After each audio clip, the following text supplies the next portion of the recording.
I used to believe that unconditional love and decades of sacrifice would eventually be rewarded with genuine care and respect, but I never imagined that the daughter I raised as my own, and the son-in-law I welcomed into our family, would celebrate my death by throwing my most precious belongings into the garbage like worthless trash, leaving a cruel note that read, "Finally free." What they didn't know was that I wasn't actually dead, and their premature celebration was about to become their worst nightmare. Before we jump back in, tell us where you're tuning in from, and if this story touches you, make sure you're subscribed, because tomorrow I've saved something extra special for you. The fluorescent lights of Riverside General Hospital buzzed overhead as I lay motionless in bed 247, listening to the steady beep of machines that had been keeping me company for the past 6 days. The doctors called it a medically induced coma, a necessary measure after the severe head trauma from what everyone believed was an unfortunate fall down the stairs of my Victorian home in Willowbrook Heights. But I could hear everything. Every whispered conversation, every footstep, every lie that dripped from the lips of the two people I had loved most in this world. "The doctors said she's completely unresponsive," came the voice of my daughter Penelope Hartwell, though she'd taken her husband's surname when she married Derek 3 years ago. Her tone carried none of the grief one might expect from a daughter discussing her dying mother. Instead, there was something else, something that made my blood run cold even in my unconscious state. Relief. "Thank God." Derek's voice joined hers, and I could practically hear him running his fingers through his perfectly styled blonde hair, a nervous habit I'd noticed during family dinners when he was lying about something. I was starting to worry she might actually pull through. The insurance won't pay out if she recovers, and we've already signed the contracts for the Malibu house. My heart monitors should have started racing, but whatever medications they had me on kept my vital signs steady even as my world crumbled around me. Malibu house? Insurance payout? What were they talking about? "Don't be so paranoid," Penelope laughed, a sound that once brought me joy during her childhood but now felt like glass scraping against my soul. Dr. Brennan was very clear. The brain swelling is too severe. Even if she somehow survived, she'd be a vegetable. Either way, we get what we've been waiting for. Waiting for. The words echoed in my mind like a death knell. How long had they been waiting for me to die? "I still can't believe how easy it was," Derek continued, his voice dropping to barely above a whisper. "One good shove at the top of those stairs, and boom. Problem solved. Though I have to admit, for a 72-year-old woman, your mother put up more of a fight than I expected." The machines around me continued their mechanical symphony, but inside my paralyzed body, every cell was screaming. It hadn't been an accident. Derek had pushed me down the stairs, those steep wooden stairs that led from my bedroom to the main floor of the house my late husband Theodore had restored with his own hands 40 years ago. "She always was stubborn," Penelope said with a bitter laugh. "Do you remember how she refused to sell the house even after Daddy died? Kept insisting it was her sanctuary and that she'd never leave. Well, look how that worked out for her." I remembered that conversation. It was 2 years ago, just 6 months after Theodore's funeral. Penelope and Derek had cornered me in the kitchen, armed with real estate brochures and calculator apps, explaining how much money I could make if I downsized to a more manageable apartment. I had refused, not because I was being stubborn, but because that house held 50 years of memories, first steps, birthday parties, Christmas mornings, quiet evenings with the love of my life.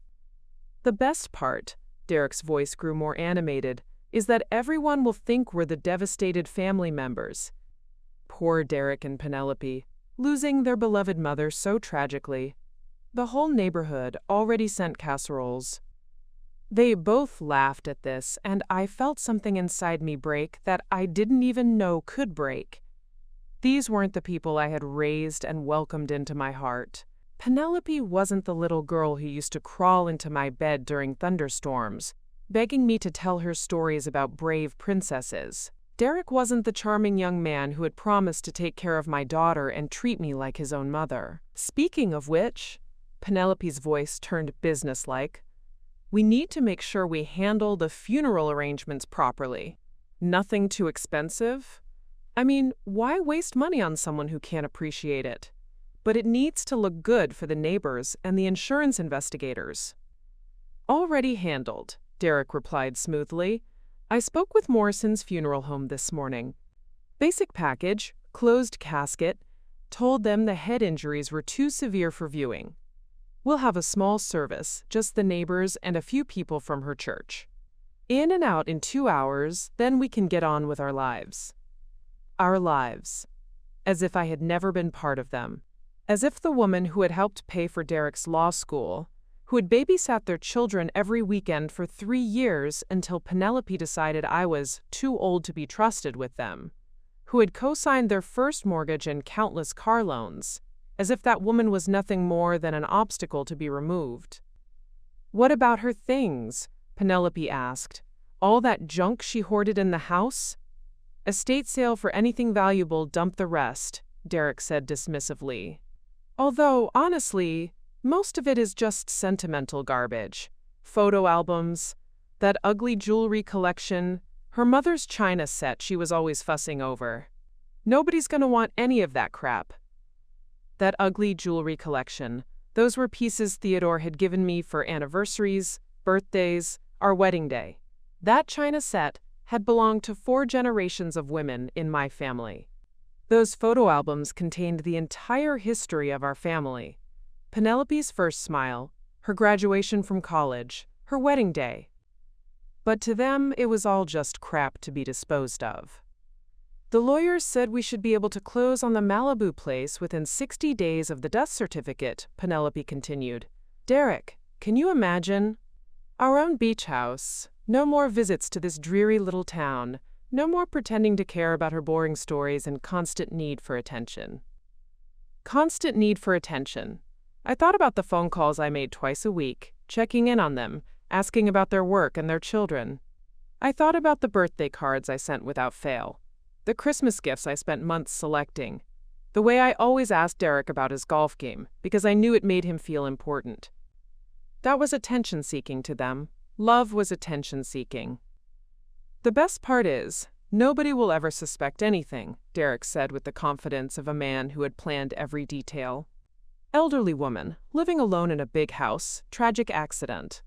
It's practically a cliché. The police barely even investigated. Just another sad story about an old lady who should have moved to assisted living years ago. Should have moved to assisted living." I had been completely independent until the moment Derek pushed me down those stairs. I drove my own car, maintained my own garden, cooked my own meals, and volunteered at 3 different charities. The only thing I couldn't do was see through the masks of the 2 people I trusted most. "When do you think we should start clearing out the house?" Penelope asked. "I'm thinking we wait until after the funeral, let a week or 2 pass for appearances, then go in and clean everything out. We can donate her clothes to Goodwill, make us look like the caring family members who are honoring her memory through charity. Even in death, they were going to use me for their image management." As their voices faded and footsteps echoed down the hospital corridor, I lay there in my medically induced prison, processing the magnitude of their betrayal. They weren't just celebrating my death, they had caused it. They weren't just planning to inherit my belongings, they were planning to destroy them. They weren't grieving the loss of a mother and mother-in-law. They were celebrating their freedom from the burden I had apparently always been. But here's what Derek and Penelope didn't know as they walked away from my hospital bed, already mentally spending my life insurance money and planning their new life in Malibu. The doctors had been wrong about my prognosis. The swelling in my brain was already going down. My body was healing faster than anyone expected. And in about 48 hours, I was going to wake up from this coma with perfect memory of every single word they had just spoken. They thought they were finally free. They had no idea that their real nightmare was just beginning. Preparing and narrating this story took us a lot of time, so if you are enjoying it, subscribe to our channel. It means a lot to us. Now back to the story. As the antiseptic smell of the hospital room filled my nostrils and the steady rhythm of machines continued their mechanical lullaby, my mind drifted back through the years, piecing together a mosaic of memories that now painted a horrifying picture. What I had dismissed as occasional selfishness or moments of thoughtlessness suddenly revealed itself as a carefully orchestrated pattern of exploitation that had been building toward this moment for years. It started innocently enough, or so I had believed at the time. 3 years ago, when Derek first entered our lives as Penelope's charming new boyfriend, he had seemed almost too good to be true. He was a junior associate at Blackstone and Associates, one of Willowbrook Heights' most prestigious law firms, with perfectly styled hair, an easy smile, and a way of making everyone in the room feel like they were the most important person he'd ever met. Mrs. Whitmore, he had said that first Thanksgiving dinner, reaching across the table to clasp my hand with both of his, "Penelope has told me so much about you. She says you're the strongest woman she's ever known, raising her all by yourself after Mr. Whitmore passed." Theodore had been gone for only 8 months at that point, and I was still raw with grief, still jumping every time the phone rang, hoping it might somehow be his voice.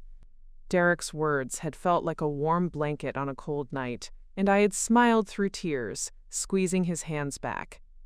"She's exaggerating," I had laughed, "but thank you. That means the world to me." How naive I had been. How desperately I had wanted to believe that this charming young man genuinely cared about the broken-hearted widow sitting across from him. The first request had come just 2 weeks later. Penelope had called, her voice tight with anxiety. "Mom, I'm so embarrassed to ask this, but Derek's car broke down and he needs it for work. The repair shop wants $1,500 up front, and we're both strapped until his next paycheck. Could you possibly?" Of course I could. I had transferred the money that very afternoon, brushing away Penelope's promises to pay me back as soon as possible. "Family helps family," I had told her. "That's what your father always said." But the payback never came. Instead, 2 months later, there was another call. Derek's student loans were in default and threatening his position at the firm. Could I help with just this one payment to get them current? $3,000 this time, but it was an investment in their future together, wasn't it? Then came the engagement ring emergency. Derek had found the perfect ring for Penelope, but the jeweler required payment in full. "It's exactly what she's been dreaming of, Mrs. Whitmore," Derek had explained during a visit, his eyes shining with what I thought was love. "I want to give her everything she deserves, but I'm still building my career, you know? I promise I'll pay you back as soon as I make partner." $8,000 for a ring. I had hesitated for the first time, my hand hovering over the bank transfer screen. But then I thought about Penelope's face when she had shown me pictures of rings in magazines, pointing to elaborate settings and sparkling stones. My daughter deserved to be happy. She deserved to have everything her heart desired. The wedding had been next. Just a small ceremony, Penelope had assured me. Nothing fancy, just family and close friends. But Derek's vision of small apparently included a reception for 200 guests at the Grandview Country Club, complete with a 10-piece orchestra, imported flowers, and a honeymoon in Tuscany. "Mom, I know it's a lot," Penelope had said, tears streaming down her face as she showed me the mounting bills. "But this is my one chance to have the wedding of my dreams. Derek's family has already contributed so much, and I'm too embarrassed to ask them for more." Derek's family. I had met them exactly twice. Distant, cold people who spoke in clipped sentences about their investments and country club memberships. They had looked at me like I was a curiosity, a small-town widow whose quaint little life was mildly amusing, but ultimately irrelevant. "How much?" I had asked, though my retirement savings were already looking smaller than Theodore and I had planned. $47,000, Penelope whispered. "I know it's huge, but Derek says it's an investment in our social standing. The partners at his firm will all be there, and first impressions matter so much in his business. I had given them the money, all of it, liquidated 2 of Theodore's carefully planned investment accounts, and handed over nearly half a century of our combined savings so my daughter could have her dream wedding. The thank you cards had been beautiful, embossed with gold lettering and their new monogram. But no actual thanks had come, no acknowledgement of the sacrifice. Just Derek's confident assumption that I would continue to be their personal bank whenever they needed funds. After the wedding, the requests had become more frequent and more creative. Derek needed a new suit for court appearances. Penelope wanted to redecorate their apartment to match her vision of sophisticated married life. They needed a down payment for a bigger place in a better neighborhood, because Derek's colleagues lived in certain areas and networking was everything. Each time, I had convinced myself that this would be the last time. That once Derek made partner, once they were more established, they would start taking care of themselves. They would remember all I had done for them, and maybe, just maybe, they would start including me in their lives because they wanted to, not because they needed something. But inclusion never came. Instead, I got polite distance. Duty visits on major holidays, where Derek checked his phone constantly, and Penelope seemed to be counting the minutes until they could leave. Phone calls that lasted exactly long enough for them to update me on their lives before finding an excuse to hang up. I had told myself they were just busy. Young married couples had their own lives to build, their own problems to solve. It was natural for them to need space to grow together. What I hadn't realized was that they weren't growing together at all. They were growing away from me, becoming parasites who saw me as nothing more than a renewable resource to be harvested whenever their lifestyle exceeded their income. The children had been the cruelest deception of all. When Penelope announced her pregnancy 2 years ago, I had wept with joy. A grandchild. A chance to be part of a new generation. To share my love with a little one who would grow up knowing their grandmother's stories and values. But even that blessing had come with a price tag. "Mom, daycare in this area is incredibly expensive," Penelope had explained during a visit to my house, her hand resting on her growing belly. "And Derek's been working such long hours trying to make partner. We were hoping, well, would you consider helping us with childcare? Just until the baby's a little older?" Of course I would help. I had imagined cozy afternoons reading stories, teaching little hands to garden, passing down family recipes and traditions. I had even started converting Theodore's old study into a nursery, painting the walls soft yellow and filling the room with toys and books. But when little Emma was born, I became nothing more than an unpaid babysitter, drop-offs at 7 in the morning so they could both get to work early, pickups at 8 or 9 at night after they had finished dinner and drinks with colleagues, weekend duties when they had social obligations or simply wanted time to themselves. "You're so much better with her than we are," Derek would say with that charming smile as he handed me a diaper bag and a list of instructions. "She lights up when she sees you." She did light up. Emma had been the joy of my life for exactly 18 months, until the day Penelope arrived at my door with red eyes and a story about how they had decided I was getting too attached, and it would be better for everyone if they found a proper daycare facility. "It's not that we don't appreciate everything you've done," Penelope had said, avoiding my eyes as she packed Emma's things from the makeshift nursery. "But Derek thinks it's important for Emma to socialize with other children her age. And honestly, Mom, you're getting older. We worry about you trying to keep up with a toddler." That had been 8 months ago. Since then, I had seen Emma exactly 4 times, each visit carefully supervised and limited to an hour or 2. My granddaughter, who used to run to me with squeals of delight, now looked at me with the polite confusion of a child who had been taught to interact with a stranger. They had taken my money, my time, my love, and finally, they had taken my grandchild. And through it all, I had made excuses for them, convinced myself that their behavior was normal, that I was being too sensitive or expecting too much. Lying in that hospital bed, machines breathing for me, and monitoring every heartbeat, I finally understood the truth. Derek and Penelope hadn't fallen out of love with me gradually. They had never loved me at all. I had been their retirement plan, their emergency fund, their convenient solution to every financial problem. And when I was no longer useful, when I started asking for time with Emma instead of just offering money, when I began to represent obligation rather than opportunity, they had decided it was time to collect their final payout. The most devastating part wasn't even the money I had given them, though that represented decades of careful saving and sacrifice. It wasn't the services I had provided or the love I had poured into their lives. The most devastating part was realizing that every smile, every hug, every "I love you, Mom" had been a calculated performance designed to keep the ATM functioning until they were ready to break it open and take everything inside. I had raised a daughter who saw her own mother as prey. I had welcomed a son-in-law who saw murder as a reasonable solution to his financial planning needs. And I had enabled it all by teaching them that my love came without conditions, without limits, and apparently, without any expectation of basic human decency in return. As the night shift nurses made their quiet rounds and the hospital settled into its nocturnal rhythm, I made a promise to myself in the darkness behind my closed eyelids.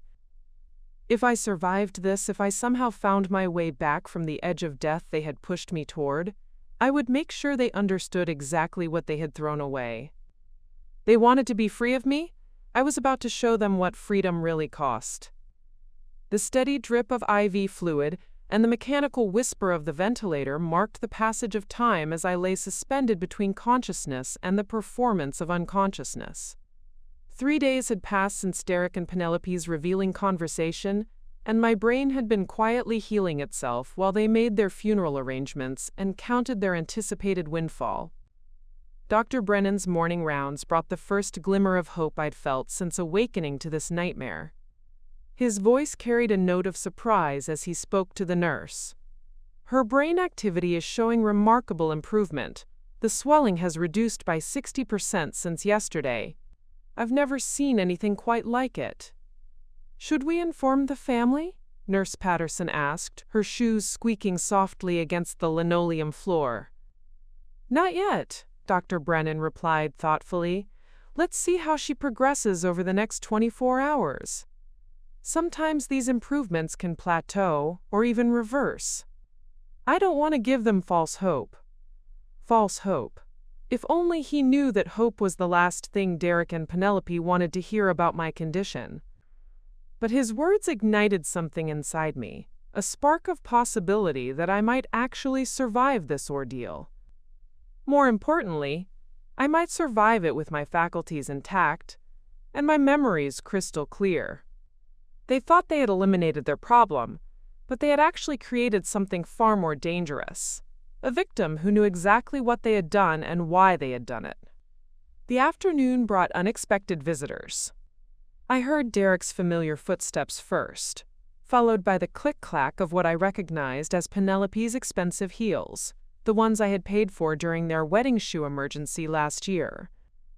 "Any change?" Derek asked, his voice carrying just the right note of concerned son-in-law for the benefit of the medical staff. "I'm afraid not," came Dr. Brennan's reply, "though we are seeing some encouraging signs in her brain activity. It's possible she might regain consciousness, but even if she does, there could be significant cognitive impairment." "Cognitive impairment?" Penelope's voice held a barely concealed note of alarm. "What kind of impairment?" "Memory loss, difficulty with speech and motor functions, possible personality changes. The kind of fall your mother experienced often results in lasting damage, even when the patient survives." I could practically hear the wheels turning in their heads. A mother who survived but couldn't remember what Derek had done to her, couldn't identify her attacker, couldn't even speak coherently. That might actually be more convenient than my death. They could play the role of devoted caregivers, while having complete control over my assets and decisions. "We'll take care of her no matter what," Derek said, his voice thick with false emotion. "She's family. We would never abandon her in her time of need." Never abandon her. The irony was so thick I could taste it even through the medications. That's wonderful to hear, Dr. Brennan responded warmly. So many elderly patients don't have family support. Your mother is very fortunate to have such dedicated children. After the doctor left, Derek and Penelope moved closer to my bed. I could feel Derek's presence hovering near my left side, probably checking to see if I showed any signs of awareness. "Do you think she can hear us?" Penelope whispered. "The doctor said probably not, but let's be careful anyway," Derek replied quietly. Then, louder, for the benefit of any passing staff, "We're here, Mom. Penelope and I are going to take such good care of you. You just focus on getting better." The performance was Oscar-worthy. If I hadn't known better, I might have been moved by the tender concern in his voice. "I brought you some flowers," Penelope added, and I heard the rustle of cellophane and the soft thud of a vase being placed on the bedside table. "Those white roses you always loved from your garden, I thought they might help you remember home." White roses. Theodore had planted those bushes for our 25th anniversary. I had tended them lovingly for 15 years, and Derek had probably trampled half of them when he was staging my accident. The fact that Penelope would bring them here, as props in their sympathy performance, felt like a desecration of every memory those flowers represented. "The funeral arrangements are almost finalized," Derek continued in his normal voice, apparently confident that my unconscious brain couldn't process his words. "Morrison's has been very accommodating. They understand that we're dealing with a lot right now." "What about the house?" Penelope asked. "Should we start going through her things?" "Not yet. It would look suspicious if we move too quickly. We need to wait at least until after the service. Maybe longer if she actually survives this. But I've already contacted a few estate sale companies to get estimates." Estate sale companies. They were so confident in their plan that they were already preparing to liquidate my entire life. "What about Emma?" Penelope asked suddenly. "She keeps asking about Grandma. Should we bring her to visit?" Derek's response was immediate and sharp. "Absolutely not. The last thing we need is Emma forming some kind of emotional attachment that could complicate things later. Kids remember more than people think. Keep her away from here." Keep her away. They were making sure that even if I survived, I would never have the chance to tell my granddaughter what really happened. Emma would grow up believing her grandmother had simply disappeared from her life, abandoned her without explanation. "You're right," Penelope agreed. "It's better this way. Cleaner." Cleaner. They were discussing the elimination of their child's grandmother from her life, like it was a business decision requiring efficient execution. A knock on the door interrupted their planning session. "Family visiting hours are ending soon," came a nurse's voice. "You're welcome to stay a few more minutes." "Thank you," Derek replied smoothly. "We were just telling her about our day, hoping she might be able to hear us." After the nurse left, Derek leaned closer to my bed. I could smell his cologne, the expensive brand I had bought him for his birthday last year when he mentioned wanting to upgrade his professional image. "You know what the funny thing is?" he said quietly. "I actually think you can hear me right now. Something about the way your breathing changed when we started talking. But it doesn't matter anymore, does it? Even if you wake up, who's going to believe a confused old woman with brain damage over a respected attorney and his devoted wife?" The casual cruelty in his voice was breathtaking. He wasn't just confessing to attempted murder, he was taunting me with my powerlessness to do anything about it. "Derek," Penelope whispered nervously, "what if you're wrong? What if she really can understand?" Derek chuckled softly. "Then she's getting a valuable lesson about what happens to people who outlive their usefulness. But don't worry, sweetheart. Even if she somehow recovers, we've covered our tracks perfectly. An unfortunate accident, a grieving family, and if she starts telling stories about being pushed, well, head injuries can cause all sorts of delusions and false memories." He had thought of everything. In his mind, this was the perfect crime. One where the victim's own testimony would be dismissed as the confused ramblings of a damaged brain. "We should go," Penelope said, her voice carrying a note of unease. "This place gives me the creeps." "Of course it does," Derek replied. "Hospitals are where people come to die. Speaking of which, we should probably start acting more upset when we're here, really sell the devastated family angle. As they prepared to leave, Derek leaned down once more, his breath warm against my ear. "Sweet dreams, Mom," he whispered with mock tenderness. "Don't worry about anything. Penelope and I will take very good care of everything you've left behind." Their footsteps faded down the corridor, leaving me alone with the machines and the overwhelming weight of what I had just learned. They weren't just planning to inherit my belongings, they were preparing to gaslight me if I survived, using my injury as a way to discredit any accusations I might make. But Derek had made one crucial mistake in his perfect plan. He had assumed that a 72-year-old woman with a head injury would be helpless, confused, and easily dismissed. He had no idea that the woman lying in this hospital bed had spent 5 decades navigating the complex world of corporate finance as Theodore's business partner, helping him build a small accounting firm into one of the most successful financial consulting companies in the tri-state area. I knew how to plan, I knew how to strategize, I knew how to document evidence and build cases that would stand up to scrutiny. And most importantly, I knew how to appear harmless and underestimated while working behind the scenes to destroy my enemies. Derek thought he was dealing with a confused victim.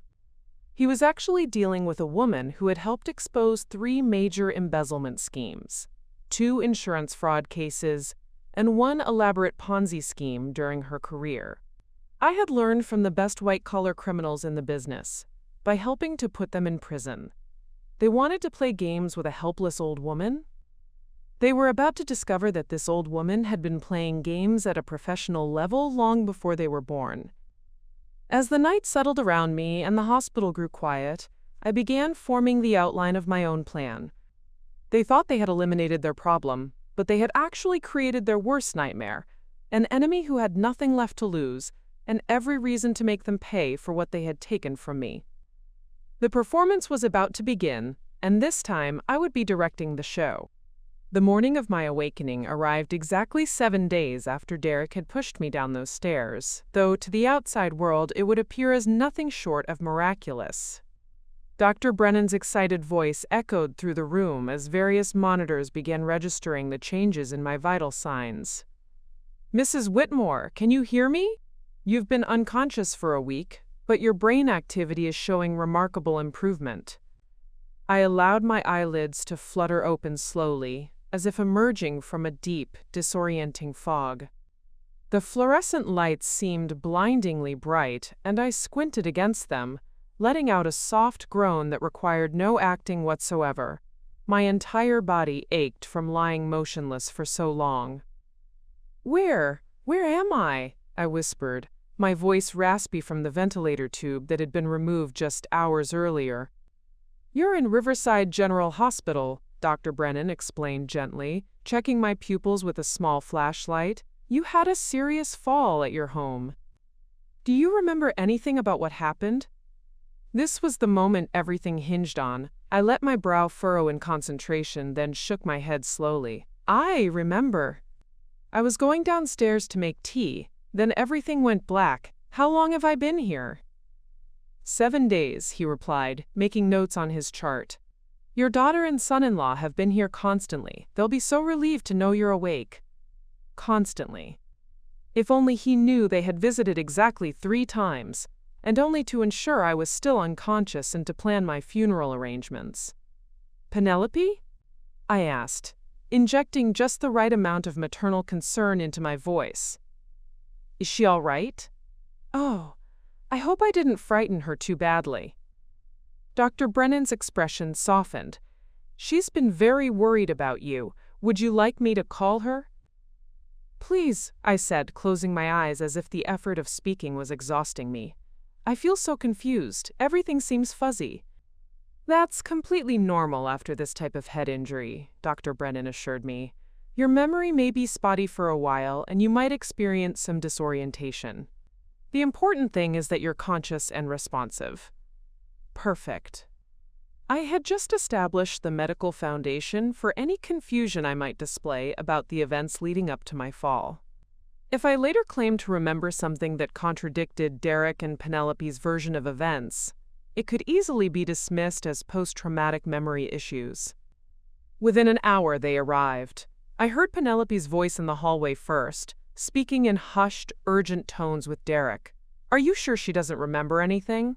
What if she says something about—" "Relax," Derek's voice cut her off. "The doctor said memory problems are completely normal. Even if she does remember something, we just express concern about her confusion and suggest she needs more time to heal." They entered my room wearing matching expressions of relief and concern, though I caught the quick glance they exchanged before approaching my bed. Penelope rushed to my side, grasping my hand with what would have seemed like genuine emotion to any observer. "Mom! Oh, thank God you're awake. We've been so scared." Tears actually appeared in her eyes, an impressive performance. Derek positioned himself at the foot of my bed, his lawyer's training evident in the way he remained close enough to show concern but far enough away to observe my reactions. "How are you feeling, Mrs. Whitmore? You gave us quite a scare." Mrs. Whitmore. Even now, after 3 years of marriage to my daughter, he couldn't bring himself to call me Mom, unless there were strangers around to impress. "I'm so confused," I said weakly, allowing my voice to tremble slightly. "Dr. Brennan said I fell down the stairs, but I can't remember anything after starting to go downstairs for tea. Was I alone in the house?" Another glance passed between them, this one laden with relief. "Yes, Mom," Penelope said gently. "Derek and I had left about an hour earlier. When we came back to check on you the next morning, we found you at the bottom of the stairs. It was horrible." "The next morning?" I let confusion cloud my features. "But I thought, didn't we have dinner together that night?" "No, Mom," Derek said carefully. "We had lunch together that afternoon, remember? You made that wonderful pot roast. Then we left because I had some work to catch up on at the office." Lies built upon lies. They had actually been at my house that evening, going through my financial documents in Theodore's old office while I was in the garden. I had caught them when I came inside unexpectedly, and Derek's explanation about helping organize my papers had seemed reasonable at the time. Now I understood they had been cataloging my assets. "I'm sorry," I said, pressing my hand to my forehead. "Everything feels so jumbled. Dr. Brennan warned me I might have memory issues for a while." "Don't worry about it," Penelope soothed. "The important thing is that you're going to be okay. The doctors say you can probably come home in a few days." "Home?" I let a note of anxiety creep into my voice. "But what if I fall again? Those stairs! I'm scared of those stairs now." Derek stepped forward, his expression the picture of concerned practicality. "Actually, Mrs. Whitmore, Penelope and I have been talking about that. Maybe it's time to consider some changes to make your living situation safer." Here it comes, I thought, the moment they would reveal their real agenda. "What kind of changes?" I asked innocently. Penelope squeezed my hand.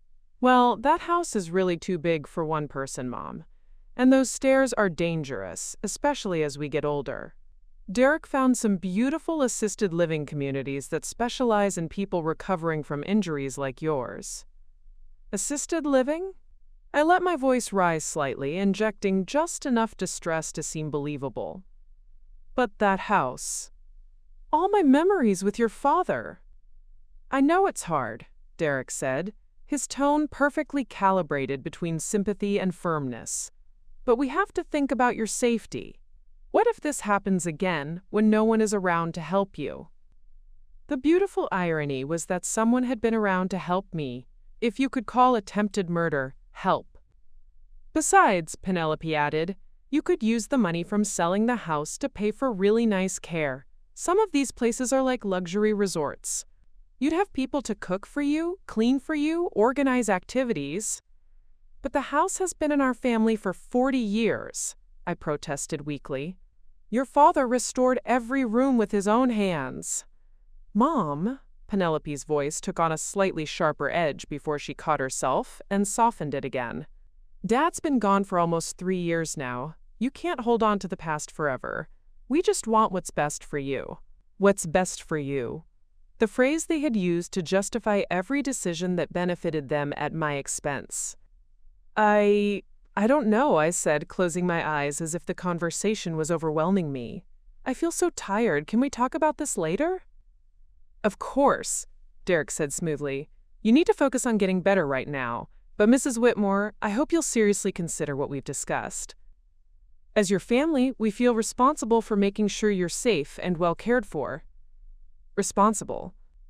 The man who had tried to kill me was now positioning himself as my protector. After they left, promising to return the next day with some brochures from really nice facilities, I allowed myself a small smile. They had taken the bait perfectly. In their minds, they had just convinced a confused, frightened old woman to voluntarily give up her home and move into institutional care. They probably thought it was even better than their original murder plan. This way, they could be the devoted family members who reluctantly agreed to manage her affairs while she lived out her remaining years in comfortable confinement.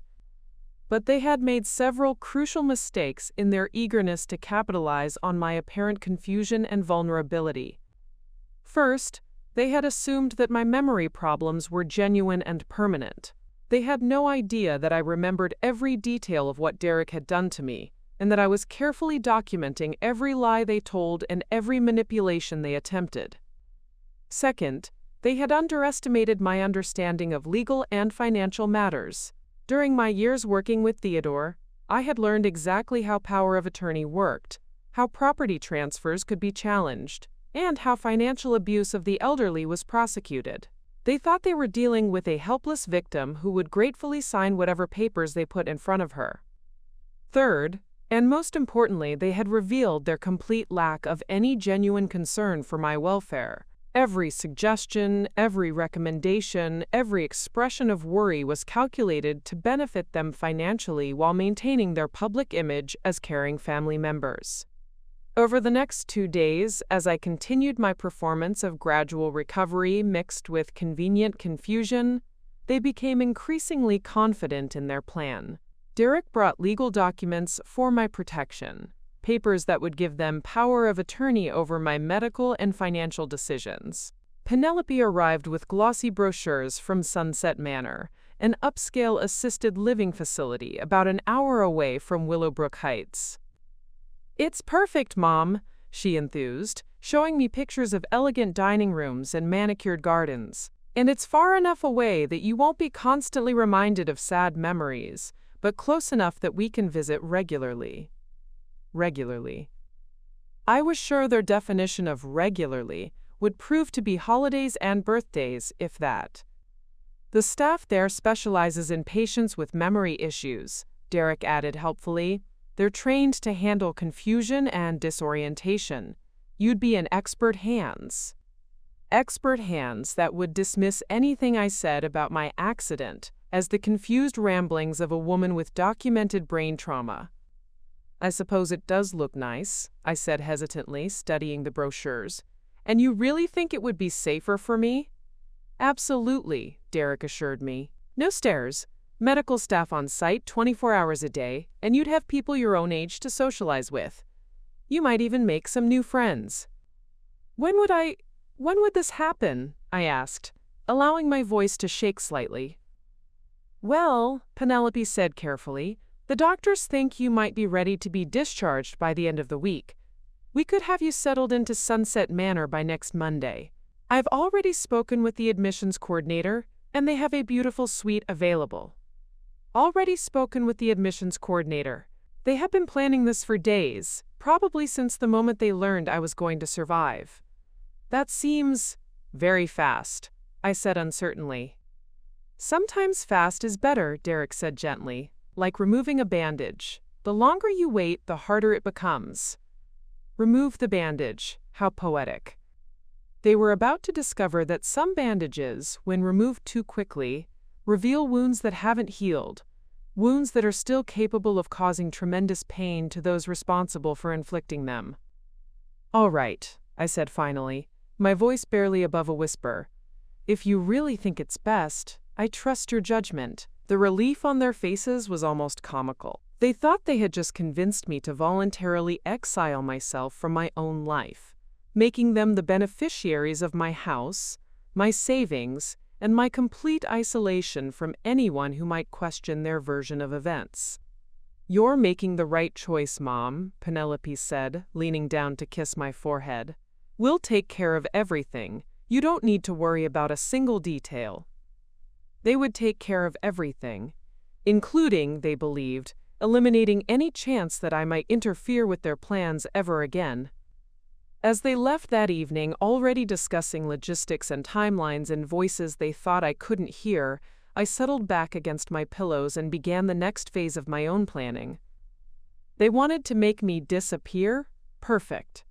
Let them think they had succeeded. Let them believe they had the confused, helpless victim they needed me to be. Because the most dangerous enemy is the one your opponent doesn't realize exists. My discharge from Riverside General was orchestrated like a carefully choreographed theater performance, with Derek and Penelope playing their roles as devoted family members to perfection. They arrived early that Friday morning with a wheelchair decorated with a cheerful yellow bow, a bouquet of daisies, and smiles that could have graced the cover of a Family Values magazine. "Ready to start your new adventure, Mom?"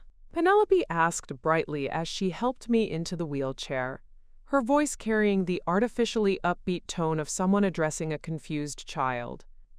I smiled weakly and nodded, clutching the small overnight bag they had packed for me. "I suppose so, dear, though I still feel so foggy about everything." Dr. Brennan appeared with my discharge papers, his expression warm but cautious. "Now, Mrs. Whitmore, remember what we discussed. Memory issues after this type of trauma are completely normal. Don't be frustrated if things seem unclear for a while. Give yourself time to heal." "Thank you, Doctor," Derek said, stepping forward to shake Dr. Brennan's hand with practiced sincerity. "We can't tell you how grateful we are for everything you've done. We'll make sure she gets the best possible care at Sunset Manor." "Sunset Manor is an excellent facility," Dr. Brennan confirmed. "Mrs. Whitmore will be in good hands there. And remember, if you have any concerns about her memory or cognitive function, don't hesitate to contact their medical staff." Memory or cognitive function. The perfect medical justification for dismissing anything I might say that contradicted their narrative. The drive to Sunset Manor took exactly 53 minutes, winding through increasingly rural countryside until we reached a sprawling complex of modern buildings nestled among manicured lawns and artificial ponds. It looked exactly like the brochures had promised, elegant, peaceful, and completely isolated from the outside world. "Isn't it beautiful, Mom?" Penelope exclaimed as Derek pulled into the circular driveway. "Look at those gorgeous gardens. You'll be so happy here." Happy? I studied the faces of the residents I could see through the large windows. Elderly people sitting in wheelchairs, staring blankly at television screens, or gazing out at the landscaping with the vacant expressions of those who had given up hope of anything interesting ever happening again. "It does look nice," I said carefully, allowing uncertainty to color my voice. "But it's so far from everything I know. What if I need something? What if I get confused and want to come home?" Derek parked the car and turned to face me, his expression perfectly calibrated between patience and gentle firmness. "Mrs. Whitmore, we've talked about this. Your house isn't safe anymore. Here you'll have trained professionals who know how to help people with memory issues. It's really the best thing for everyone. Best thing for everyone. Particularly for Derek and Penelope, who would now have unlimited access to my house and financial accounts without the inconvenience of my presence." The admissions process was handled with the efficiency of a well-oiled machine. Director Harrison, a woman in her 50s with silver hair and a practiced smile, greeted us in the marble-floored lobby with the enthusiasm of someone welcoming new guests to a luxury resort. "Mrs. Whitmore, we're so excited to have you join our family here at Sunset Manor. Your daughter and son-in-law have told us so much about you." I was sure they had, probably including carefully worded warnings about my confusion and memory problems that would need special attention. "Let me show you to your new home," Director Harrison continued, leading us down a carpeted hallway lined with generic landscape paintings. Suite 247 is one of our most popular units. It has a lovely view of the South Gardens. Suite 247, the same number as my hospital room. Derek's sense of humor, no doubt. The suite was undeniably elegant. A spacious living area with coordinated furniture, a small kitchenette, a bedroom with an adjustable hospital-style bed, and a bathroom equipped with safety rails and emergency call buttons. Everything was designed for comfort, convenience, and most importantly, control. As you can see, Director Harrison explained, we've thought of everything. Meals are served in our main dining room at set times, though we can accommodate special dietary needs. We have a full activities schedule: bingo, crafts, movie nights, and our medical staff is available 24 hours a day. What about going out? I asked hesitantly. For walks, or shopping, or visiting friends? Director Harrison's smile remained perfectly in place, but her tone became slightly more clinical. Well, given your recent head trauma and memory issues, we recommend that any outings be carefully supervised. For your safety, of course. Family members are welcome to take you out for visits, with advance notice to our staff. Family members like Derek and Penelope, who would no doubt find themselves far too busy to arrange such outings. We've already discussed this with the staff, Derek interjected smoothly. Given Mom's confusion about recent events, we think it's best if she has time to settle in and adjust before any outside visits. We want her to feel secure here first. Secure, another way of saying imprisoned. Of course, Director Harrison agreed. We find that our residents adjust much better when they're not overstimulated during their first few weeks. It helps them accept their new home more easily. Accept their new home, the language was so carefully chosen, so psychologically manipulative. They weren't just housing confused elderly people, they were systematically breaking down their connections to the outside world until this sterile, controlled environment became their entire reality. Now, Director Harrison continued, we'll need to complete some paperwork. Since Mrs. Whitmore has been dealing with memory issues, I assume you have power of attorney? Derek produced a folder with the speed of someone who had been anticipating this moment. All the documentation is here. Medical power of attorney, financial power of attorney, and guardianship papers signed by Mrs. Whitmore before her accident. Before her accident. The papers I had supposedly signed while lying unconscious in a hospital bed, after Derek had tried to kill me. Excellent, Director Harrison said, barely glancing at the documents. This makes everything so much simpler. We'll set up automatic billing to Mrs. Whitmore's accounts, and any medical decisions can be handled directly through you. It's wonderful when families are so well prepared. Well prepared. They had probably been planning this contingency since the day they decided my continued existence was inconvenient. What about phone calls?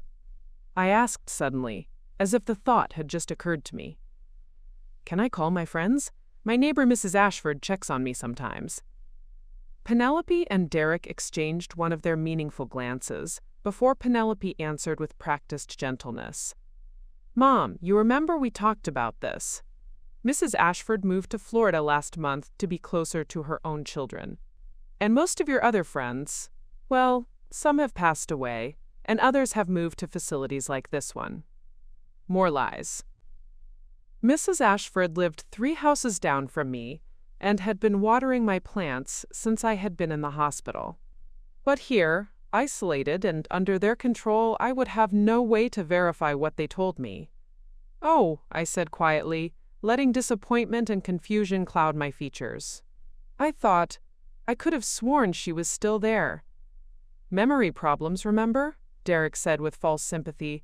The doctors warned us this might happen. It's nothing to be embarrassed about. Director Harrison nodded understandingly. We see this quite often with residents who've experienced head trauma. The transition period can be particularly confusing. But don't worry, Mrs. Whitmore. We have counselors who specialize in helping people adjust to these changes. Counselors who would no doubt reinforce every lie Derek and Penelope had told about my condition and circumstances. As they prepared to leave after settling me into my new prison, Penelope put on an elaborate show of emotional difficulty. "I hate leaving you here, Mom," she said, her eyes actually producing tears. "But I know it's for the best. We'll visit as soon as you've had time to settle in." "How soon?" I asked, reaching for her hand with what I hoped looked like desperate need. "Well," Derek answered for her, "the staff recommends at least 2 weeks for the initial adjustment period. After that, we'll see how you're doing. We don't want to disrupt your routine here." 2 weeks. Enough time for them to clean out my house, transfer my assets, and ensure that by the time I saw them again, there would be nothing left of my former life to return to. "We love you so much," Penelope whispered, kissing my cheek. "You're going to be so happy here, you'll see." After they left, I sat in my elegant prison cell and marveled at the sophistication of their plan. They hadn't just found a way to steal my house and money. They had created a scenario where I would be considered an unreliable witness to my own life. Any attempt I made to contact the outside world or contradict their story would be dismissed as the confused ramblings of a woman with documented brain damage. The staff treated me with the kind of professional kindness reserved for mental patients, gentle, condescending, and utterly without respect for my autonomy. When I asked about making phone calls, I was told that family members needed to approve any outside contact to prevent confusion and agitation. When I inquired about accessing my bank accounts, I was reminded that someone with my condition shouldn't worry about financial matters. But Derek and Penelope had made one crucial error in their perfect plan. They had assumed that placing me in Sunset Manor would effectively end my ability to act against them. They had no idea that assisted living facilities, like hospitals, were required to maintain detailed records of everything that happened to their residents. Every conversation, every medical decision, every restriction placed on my activities would be documented.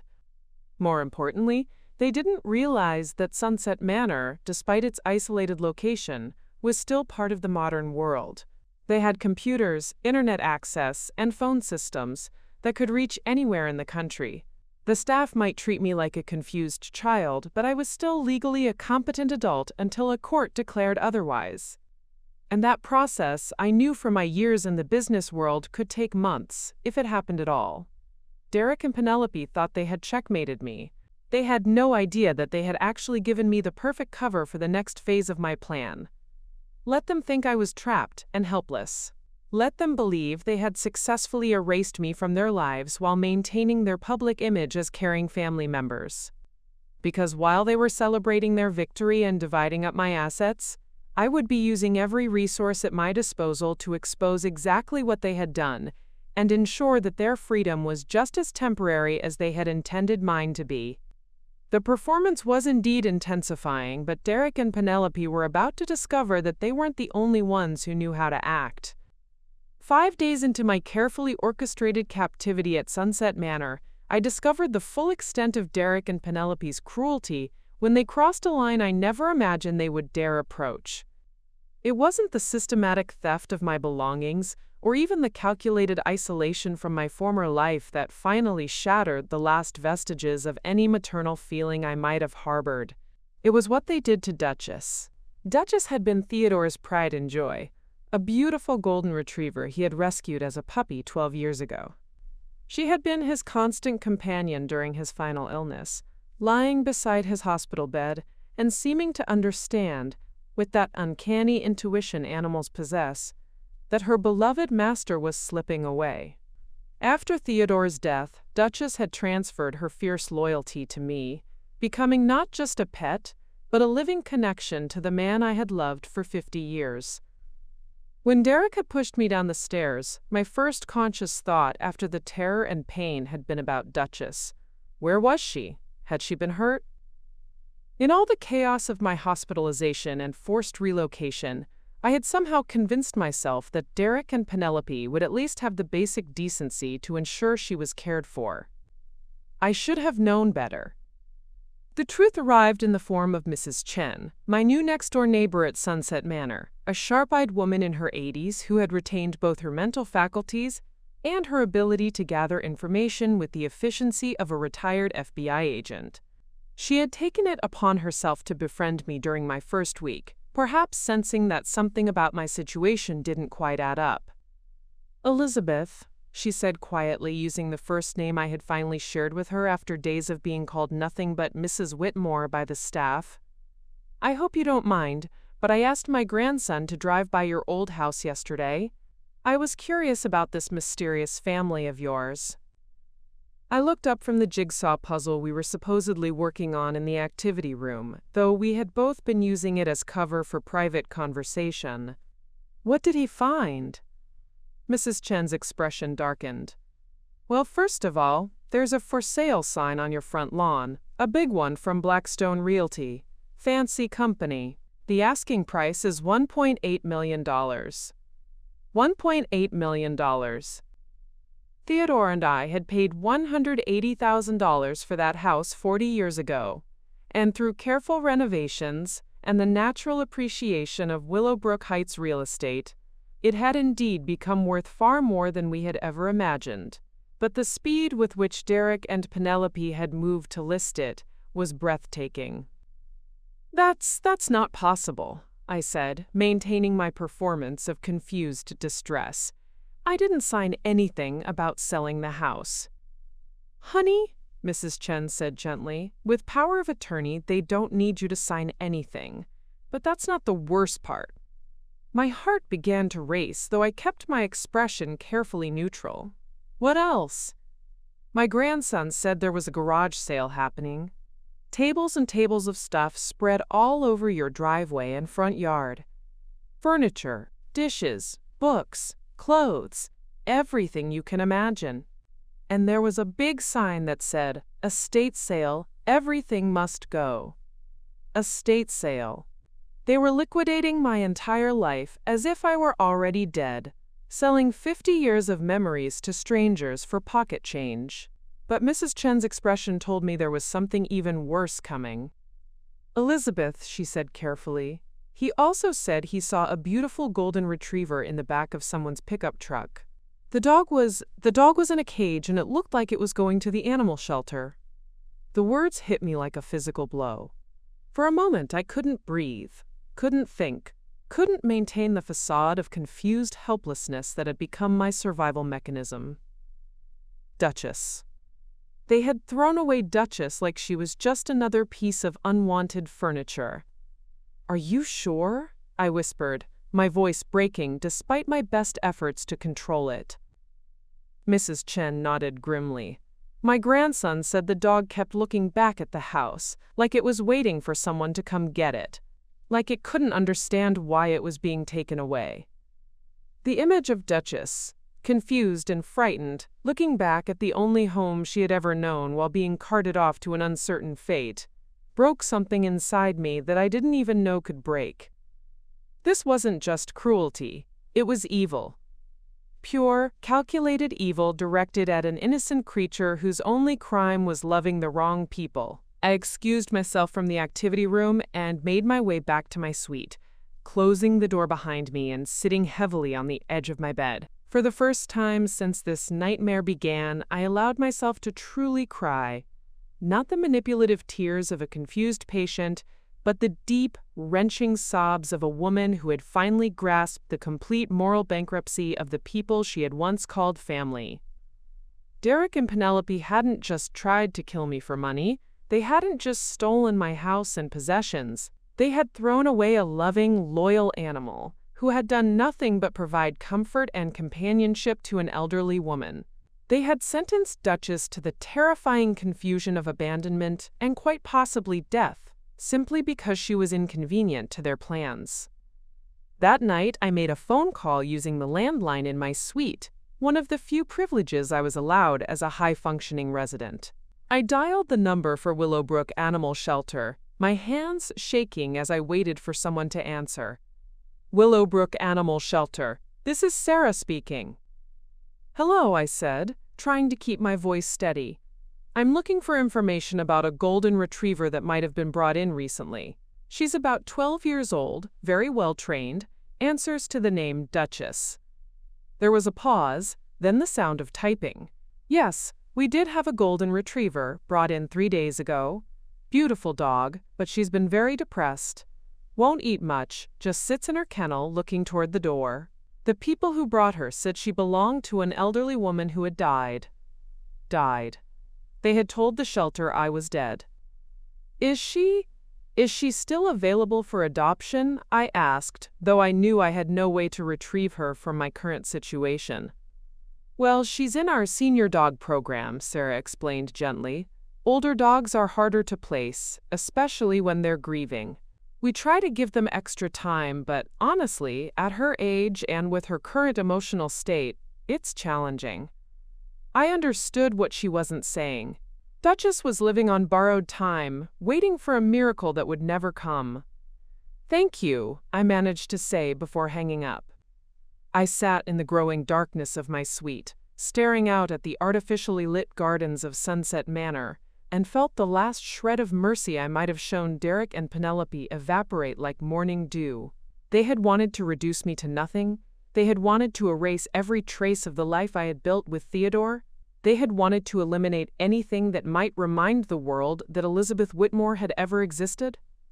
Fine, I would show them what it felt like to be erased. Over the next 2 days, I watched Mrs. Chen's grandson's regular reports with the detachment of someone planning a military campaign. The estate sale had been wildly successful, with strangers carrying away Theodore's handmade furniture, my grandmother's quilts, and the collection of first-edition books we'd accumulated over decades. My kitchen, where I had prepared thousands of meals for family gatherings, was stripped bare, with even my everyday dishes and coffee mugs sold to the highest bidders. But the house sale was moving slowly. Despite the prime location and reasonable price, prospective buyers were apparently put off by what the real estate agent described as unfortunate energy in the property. 3 separate couples had made offers, only to withdraw them after their inspections, citing an inexplicable feeling of unease. Mrs. Chen delivered this information with a knowing look. Funny thing about houses where bad things happen, she said quietly. Sometimes they remember. If only she knew how much I was remembering and how thoroughly I was planning to use those memories. The breaking point had been reached and passed. Derek and Penelope had demonstrated that there was no depth of cruelty they wouldn't explore. No boundary of basic human decency they wouldn't cross in pursuit of their goals. They had taken everything I loved, destroyed everything I cherished, and callously discarded an innocent creature who had never done anything but love unconditionally. They thought they had eliminated their problem by erasing Elizabeth Whitmore from existence. They were about to discover that some problems, when you try to erase them, don't disappear. They come back stronger, angrier, and infinitely more dangerous than before. That night, as I lay in my institutional bed listening to the quiet sounds of Sunset Manor settling into its nighttime routine, I began making mental lists. Not lists of what I had lost. That inventory was complete and devastating. Instead, I made lists of what Derek and Penelope had gained through their crimes, what they valued most, and exactly how I was going to take it all away from them. They had taught me that love, loyalty, and mercy were weaknesses to be exploited. They had shown me that the only language they understood was power, money, and fear. I was about to become fluent in all 3. The old Elizabeth Whitmore, the generous mother-in-law, the devoted grandmother, the woman who believed that family meant something sacred, had died in that hospital bed, along with my illusions about Derek and Penelope's capacity for human feeling. The woman who was about to rise from that death was someone they had never met before, someone they were going to wish they never had.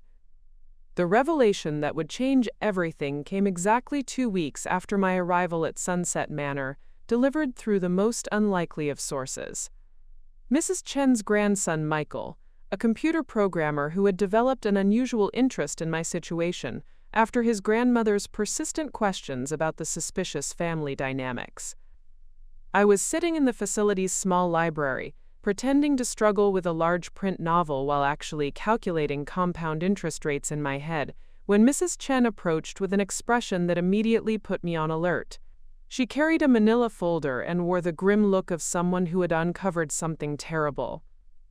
"Elizabeth," she said quietly, settling into the chair beside me, "we need to talk privately. Michael found something you need to see." 20 minutes later, we were in my suite with the door locked and the folder spread open on my small dining table. What I saw inside made my blood run cold in a way that even Derek's attempted murder hadn't quite achieved. Michael hadn't just been driving by my house. He had been conducting a thorough investigation into Derek and Penelope's activities, using skills that apparently went well beyond basic computer programming.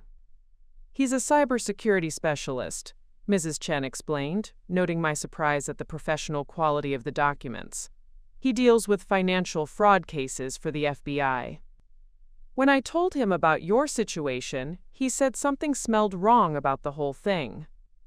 The first document was a bank statement, my bank statement, showing a series of withdrawals over the past 10 days that totaled nearly $400,000. The withdrawals were all authorized by someone with power of attorney, transferred to an account belonging to Derek and Penelope Hartwell.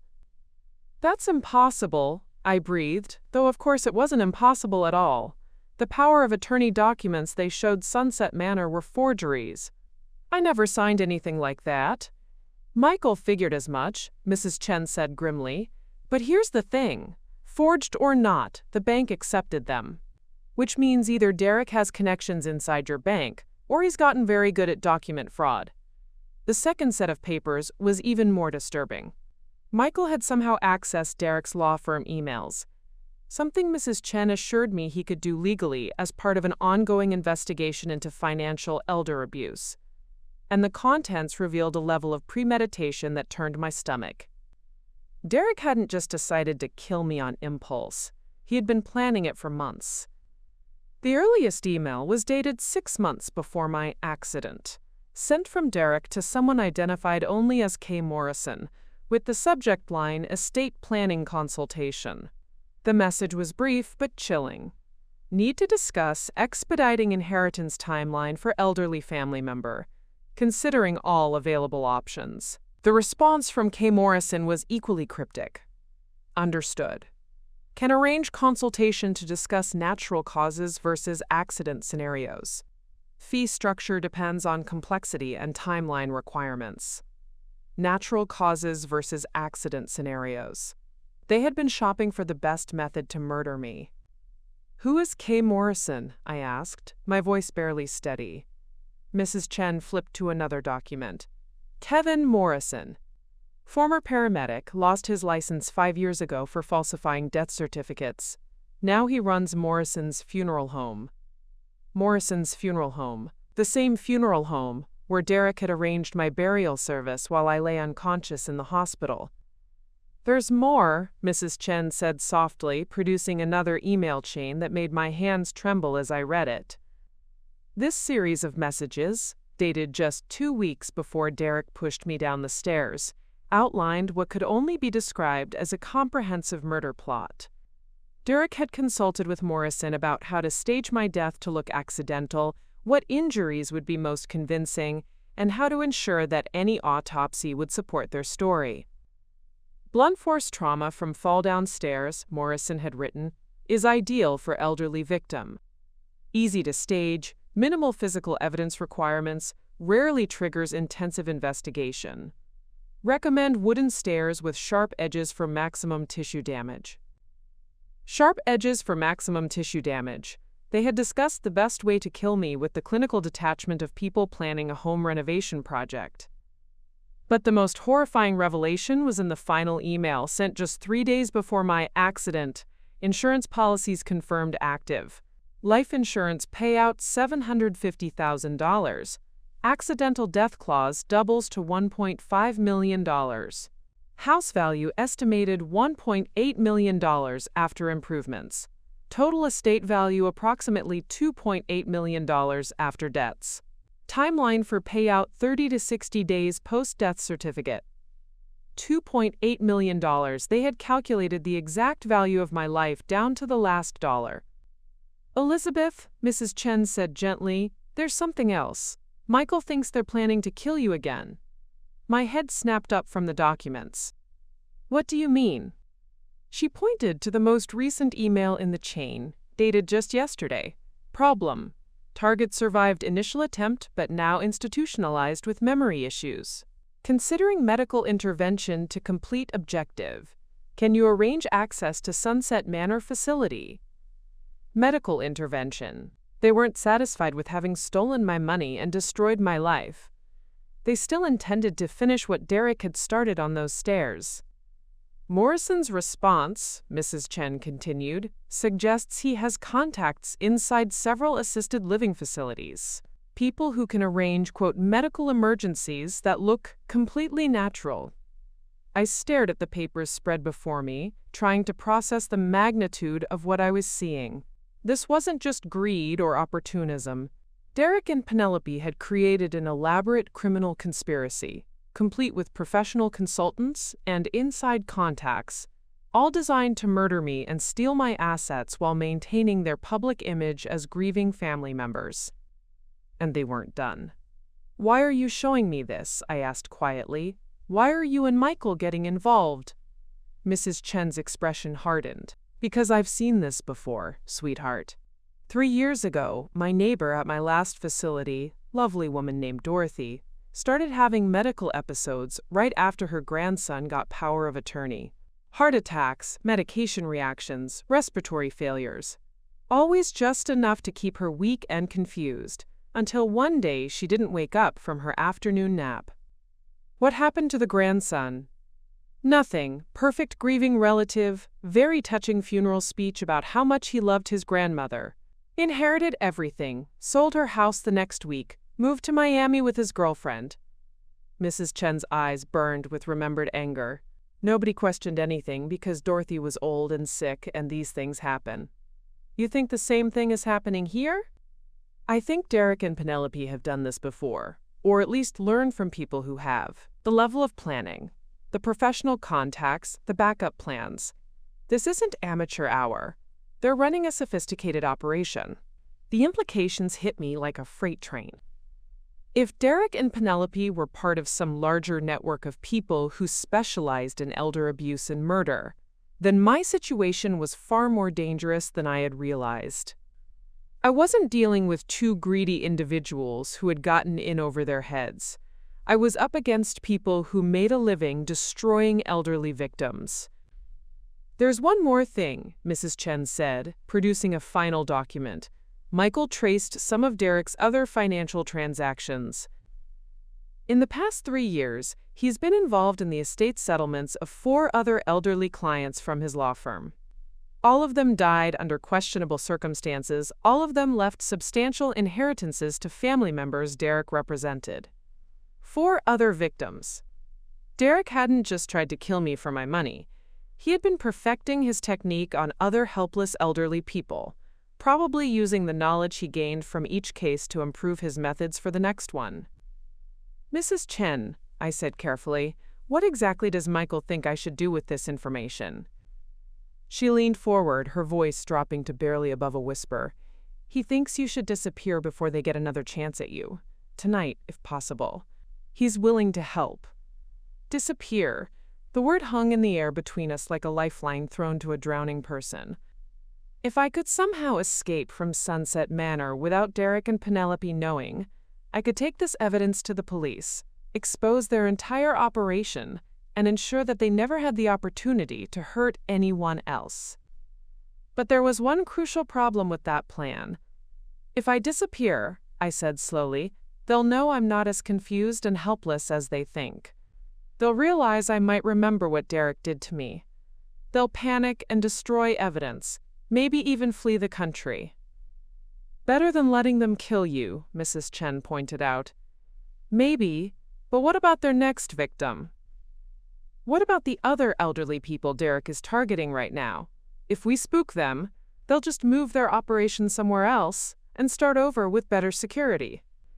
Mrs. Chen studied my face carefully. What are you thinking, Elizabeth? I looked down at the evidence spread across my table. Emails planning my murder, financial records documenting the theft of my life savings, and proof that Derek and Penelope were part of a larger criminal enterprise that preyed on vulnerable elderly people. Then I thought about Duchess, sitting in that animal shelter kennel, waiting for someone who would never come.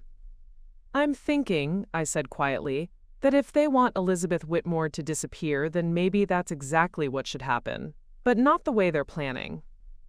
Mrs. Chen's eyes narrowed. "What do you mean?" I gathered the documents into a neat stack, my mind already working through the possibilities. Derek and Penelope thought they were hunting a confused, helpless victim. They had no idea that their prey had just discovered the full scope of their operation and was about to turn the tables on them in a way they could never have anticipated. I said, meeting Mrs. Chen's gaze directly, that sometimes the best way to catch a predator is to let them think they've cornered their prey, right up until the moment they realize they've walked into a trap. The evidence Michael had uncovered had shown me something crucial. Derek and Penelope weren't just trying to kill me for money. They were serial killers who specialized in elderly victims, and I was just their latest target in what was probably a years-long spree of perfectly legal murders. But they had made one fatal error in their planning. They had chosen the wrong victim. The woman they thought they were hunting no longer existed. In her place was someone who understood exactly how dangerous they were, who had access to evidence of their crimes, and who had absolutely nothing left to lose. The prey was about to become the predator, and Derek and Penelope were about to discover what it felt like to be hunted. The opportunity to implement my plan arrived sooner than I had anticipated, delivered through a phone call that would have seemed like wonderful news to anyone who didn't know what I now knew about Derek and Penelope's true intentions. "Mrs. Whitmore," came Penelope's voice through the receiver, sweet as poisoned honey, "how are you settling in? We've been so worried about you." Worried? If only the staff at Sunset Manor could hear the cruel irony in that word. "Oh, Penelope, dear," I said, injecting just the right amount of confused gratitude into my voice. I'm trying to adjust, but I have to tell you, I've been having such strange dreams. Vivid dreams about the house, about things that don't quite make sense." There was a pause, barely perceptible, but I caught it. "Dreams can be very confusing after a head injury, Mom. Dr. Brennan warned us about that, remember?" "Yes, but these feel so real. I keep dreaming that I hear voices in the house, people talking about money and papers, and I dream about Duchess. Is she okay? I keep thinking I should call to check on her." Another pause, longer this time. "Mom, we talked about this. Duchess, well, she was very old. Sometimes old pets don't do well when their owners are away. But you shouldn't worry about that now. You need to focus on getting better." The calculated cruelty of the lie made my chest tighten, but I pressed on with my performance. "I suppose you're right. It's just that everything feels so foggy. The staff here keeps asking me questions about my finances, about property transfers, and I don't remember any of it. They say Derek has been handling everything for me." "That's right," Penelope said, her voice brightening with obvious relief at steering the conversation toward safer territory. "Derek's been taking care of all the boring paperwork. You don't need to worry about any of that." "Well, that's actually why I called," I continued, allowing a note of distress to creep into my voice. "The people here are asking for some documents, something about the house sale. They need my signature on some papers, but they say I can't sign anything without Derek present because of my condition." I could practically hear the wheels turning in Derek's mind as Penelope covered the phone to speak with him. After a moment, she returned. "Derek says he can come by tomorrow afternoon to help with whatever paperwork you need to sign. Would that work for you?" "Perfect. Oh, that would be wonderful." "Could you come too? Having both of you here would make me feel so much more comfortable. I get confused so easily these days." "Of course, Mom. We'll be there around 2 o'clock. Derek will bring all the necessary documents." After hanging up, I sat back in my chair and smiled for the first time in weeks.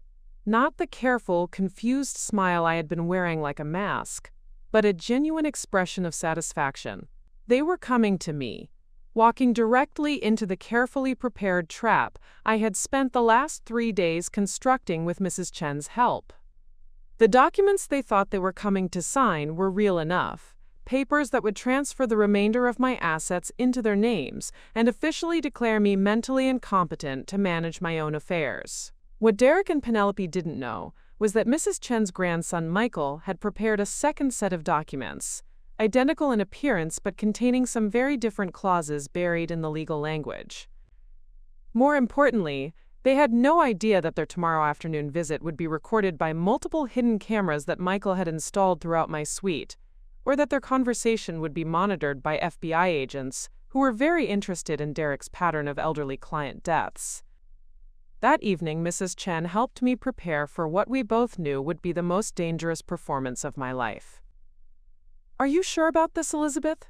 she asked for the third time as we reviewed the plan once more.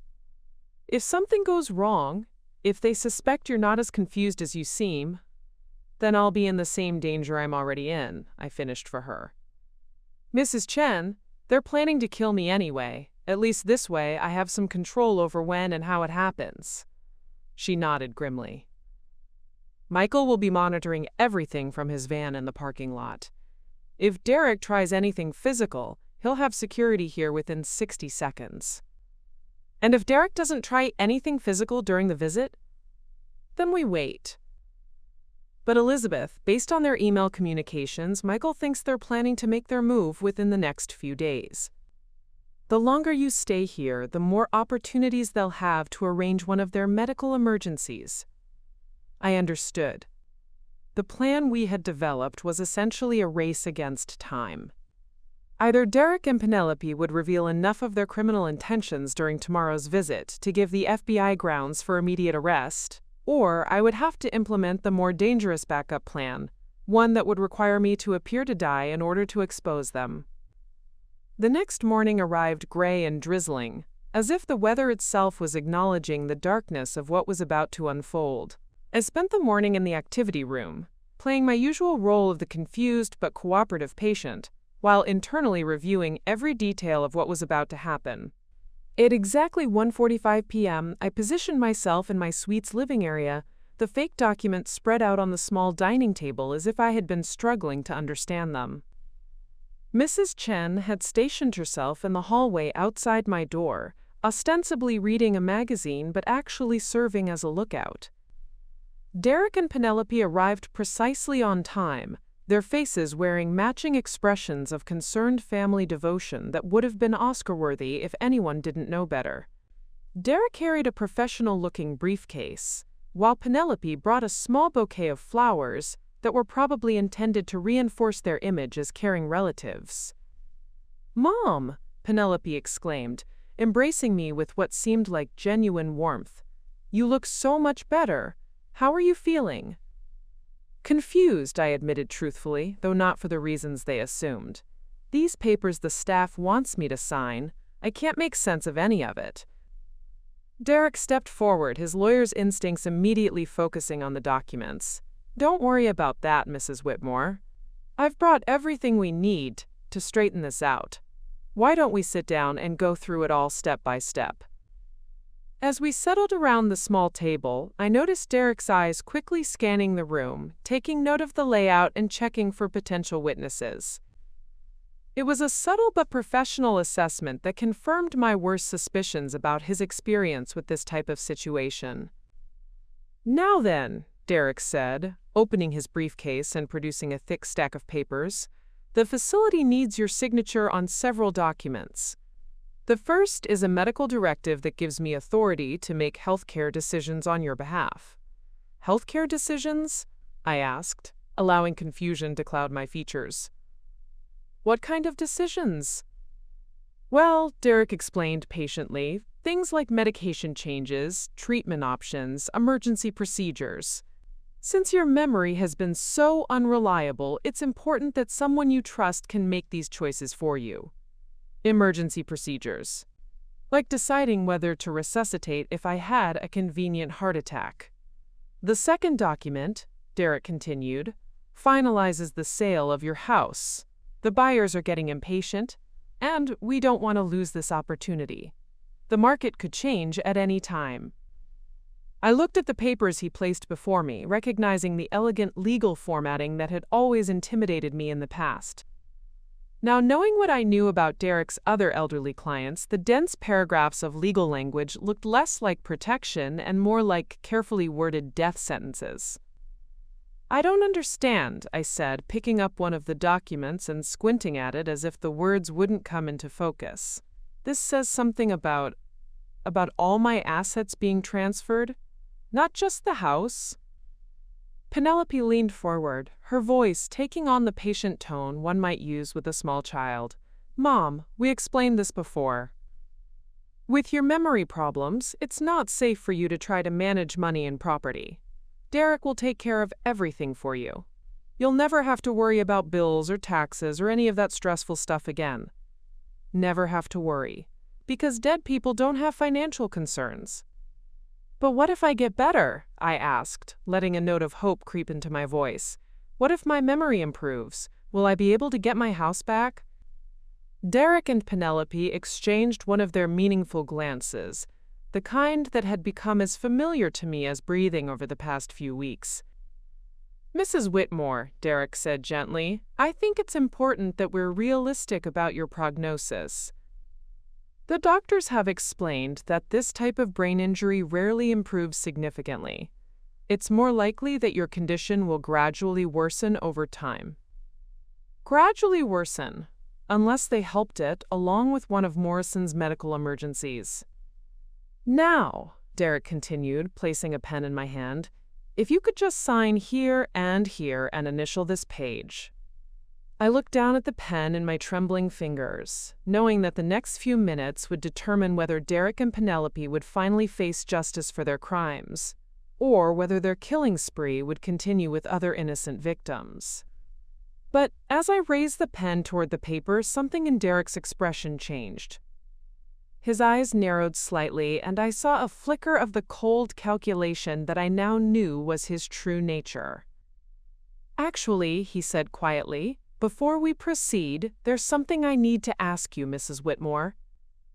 Yesterday, the bank called with some questions about recent account activity. They said someone had been making inquiries about your financial records. Do you know anything about that?" My blood turned to ice. Someone had been checking into their theft, and now Derek suspected that I might not be as helpless as I appeared. The trap I had set was about to spring, but I was no longer certain who was caught in it. The silence that followed Derek's question about the bank inquiries stretched for what felt like an eternity. I could feel both of them watching my face, studying my reaction with the predatory intensity of hunters who had suddenly caught their prey's scent changing. My performance of confused helplessness had worked too well. Now, any deviation from that character would expose me completely. "Bank inquiries?" I repeated, letting genuine confusion color my voice. "I don't understand. What kind of inquiries?" Derek leaned back in his chair, his lawyer's instincts clearly on high alert. "Someone has been requesting detailed records of your account activity over the past month. The bank's security department flagged it as unusual because the requests came from outside the family." My mind raced. Michael had been careful to cover his tracks when accessing Derek's emails, but apparently his investigation into my financial records had triggered some kind of security protocol. I needed to deflect suspicion without seeming too coherent. I don't know anything about that," I said, pressing my hand to my forehead as if the conversation was causing me physical pain. "Sometimes the staff here asks me questions about money, but I get so confused. Maybe they called the bank?" Penelope jumped in, clearly eager to diffuse the tension. "That must be it, Derek. The facility probably needs financial verification for the monthly payments. You're being paranoid." But Derek wasn't satisfied. His eyes remained fixed on my face, and I could see him processing details. The way I had answered his question, the slight hesitation before my response, perhaps even the fact that I seemed slightly more articulate than I had been during previous visits. "Mrs. Whitmore," he said slowly, I need to ask you something, and I want you to think very carefully before you answer. Have you been talking to anyone about our family business? Anyone outside of the facility staff?" The direct question caught me off guard. This was the moment where my entire plan could collapse. If Derek suspected that I had been in contact with outside investigators, he might abandon the document signing entirely and simply arrange for one of Morrison's medical emergencies to happen that very night. But as I opened my mouth to respond, something unexpected happened. The door to my suite opened, and Mrs. Chen walked in carrying a tea service, her timing so perfect it couldn't have been accidental. "Oh, I'm so sorry," she said, her voice carrying just the right note of elderly confusion. "I didn't realize Elizabeth had visitors. I just brought some tea for our afternoon chat." Derek's attention immediately shifted to this new presence, his predatory focus momentarily disrupted. "And you are?" "Grace Chen," she replied with a warm smile, setting the tea tray down on the side table. "I live next door. Elizabeth and I have become such good friends. We spend hours talking about our grandchildren and sharing old stories." The word talking seemed to hit Derek like a physical blow. "What kind of stories?" Mrs. Chen's expression remained perfectly innocent. "Oh, you know how it is. Elizabeth tells me about her late husband, Theodore, about her beautiful house in Willowbrook Heights, about her daughter and son-in-law who are taking such good care of her affairs." I watched Derek's face carefully, seeing the moment when he realized that Mrs. Chen represented a potential witness to whatever happened in this room. His entire demeanor shifted, becoming more cautious, more controlled. That's wonderful," Penelope said with forced brightness. "Mom needs friends here. But actually, we're in the middle of some family business right now." "Of course, dear," Mrs. Chen said, but instead of leaving, she began pouring tea. "Don't mind me. I'll just fix Elizabeth her usual cup and be on my way. She gets so anxious when she has to deal with paperwork. Don't you, sweetheart?" "Yes," I said gratefully, accepting the cup she offered me. "All these legal documents, they make my head hurt." As Mrs. Chen handed me the tea, our eyes met for just a moment, and I caught the subtle nod she gave me. Whatever was about to happen, she was ready. Derek had clearly decided that Mrs. Chen's presence was too much of a complication. "Actually, Mrs. Chen, I think it would be better if we finished our business privately. Family matters, you understand." Mrs. Chen's expression didn't change, but I noticed her hand moving to the small device clipped to her cardigan, the emergency alert button Michael had given her. "Oh, of course," she said pleasantly. "But you know, I couldn't help overhearing you mention bank inquiries. How interesting. Elizabeth was just telling me yesterday about some confusion with her accounts." The temperature in the room seemed to drop 10 degrees. Derek's eyes snapped to my face, and this time there was no mistaking the cold calculation I saw there. "What kind of confusion?" he asked quietly. Mrs. Chen continued, as if she hadn't noticed the dangerous shift in atmosphere. "Well, she mentioned that she couldn't remember authorizing some large withdrawals. Hundreds of thousands of dollars, she said. She was quite worried about it." I saw Derek's hand clench into a fist on the table. "Mrs. Whitmore has memory problems. She gets confused about many things." "Oh, I'm sure that's true," Mrs. Chen agreed cheerfully. "But you know what's funny? Her memory seems perfectly clear when she talks about some things. Like the night she fell down the stairs. She has the most vivid recollections of that evening." The words hung in the air like a lit fuse. Derek went completely still, and Penelope's face had gone pale. What does she remember?" Penelope whispered. Mrs. Chen smiled sweetly. "Why don't you ask her yourself?" All eyes turned to me, and I realized that the moment of truth had finally arrived. No more performances, no more carefully maintained confusion. Derek and Penelope had walked into my trap, and now it was time to spring it. I set down my teacup with a steady hand and looked directly at Derek, letting him see clear, focused intelligence in my eyes for the first time since I had awakened in the hospital. "I remember everything," I said quietly. "I remember you pushing me down those stairs. I remember you and Penelope planning my funeral while I was unconscious. I remember the life insurance policy you took out on me, and the emails you exchanged with Kevin Morrison about the best way to murder an elderly woman." Derek's face went through a series of expressions: shock, denial, calculation, and finally, something that looked almost like admiration. "You clever old bitch," he said softly. "How long have you been awake?" "Since the beginning," I replied. "Since the first moment you opened your mouth in that hospital room and revealed exactly what kind of monsters you both are." Penelope looked between Derek and me, her face crumbling as she realized the magnitude of what was happening. "Derek, what is she talking about? What emails? What insurance policy?" "Shut up, Penelope," Derek snapped, his attention entirely focused on me. "Mrs. Whitmore, I have to say I'm impressed, but you've made one crucial mistake." "And what's that?" Derek smiled, and for the first time, I saw the real man behind the charming facade, cold, calculating, and utterly without conscience. "You've cornered a very dangerous animal, and dangerous animals, when they're cornered, do whatever it takes to survive." He reached into his briefcase, and my blood froze as I saw what he pulled out: a small medical vial and a syringe. "Derek, no!" Penelope gasped. "Not here! Not with witnesses!" "There won't be any witnesses," Derek said calmly, standing up and moving toward me. "Mrs. Chen is going to have a very unfortunate accident on her way back to her room. A fall, perhaps. These elderly people are so fragile."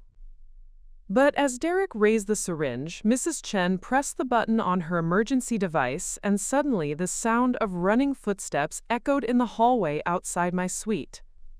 Derek froze, realizing that he had been outmaneuvered. "You see, Derek," I said, standing up from my chair with none of the frailty I had been performing for weeks. "I told you that you made one crucial mistake, but actually you made several." The door burst open, and Michael Chen rushed in, followed by two men in FBI jackets. "The first mistake," I continued, "was assuming that a woman who spent 50 years in the financial services industry wouldn't know how to gather evidence and build a case." Derek's eyes darted between the agents and the exit, calculating his chances. "The second mistake was underestimating the value of having friends who care about justice more than they care about staying out of trouble." One of the FBI agents stepped forward. "Derek Hartwell, you're under arrest for conspiracy to commit murder, elder abuse, and financial fraud." "And your third mistake," I said, watching as they handcuffed the man who had tried to kill me, "was thinking that Elizabeth Whitmore was someone you could erase without consequences." As they led Derek away, still holding the syringe that would have ended my life, Penelope collapsed into her chair, sobbing. "I didn't know," she kept repeating. "I didn't know he was planning to kill you. I thought you were just going to sign the papers." I looked down at my daughter, the woman I had raised, loved, and sacrificed everything for, and felt nothing but pity. "You knew enough," I said quietly. "You knew I was being robbed. You knew I was being lied to. You knew I was being isolated from everyone who cared about me. You just didn't care, as long as you got what you wanted." As the FBI agents led Penelope away as well, I sank back into my chair, suddenly feeling every one of my 72 years. The trap had worked. Justice would be served. But the cost of that justice was the complete destruction of what I had once believed was my family. Mrs. Chen sat down beside me and gently took my hand. "It's over, Elizabeth," she said softly. "You're safe now." Safe. For the first time in months, that word actually meant something. But as I watched through my window as Derek and Penelope were loaded into separate police cars, I realized that while I had won this battle, the war for my life was far from over. I still had to figure out how to live with what I had learned about the people I had loved most. The morning after Derek and Penelope's arrest, I woke to discover that the world had not ended. Somehow, Despite the complete dissolution of everything I had once believed about family and love, the sun had still risen over Sunset Manor's manicured gardens, and life had continued its relentless forward march. What I hadn't expected was the soft knock on my door at exactly 7:30 a.m., followed by a voice I didn't recognize. "Mrs. Whitmore? My name is Agent Sarah Rodriguez with the FBI. I was hoping we could talk." Agent Rodriguez turned out to be a woman in her 40s, with kind eyes and the patient demeanor of someone who specialized in working with victims of violent crimes. She explained that while Derek and Penelope were being held pending formal charges, there were still many details about their operation that needed to be uncovered. "We've identified at least 6 other elderly victims over the past 5 years," she told me as we sat in Sunset Manor's small conference room, away from the curious eyes of other residents. "Your case has given us the evidence we need to pursue justice for all of them." 6 other victims. The number hit me like a physical blow, but it also filled me with a grim satisfaction.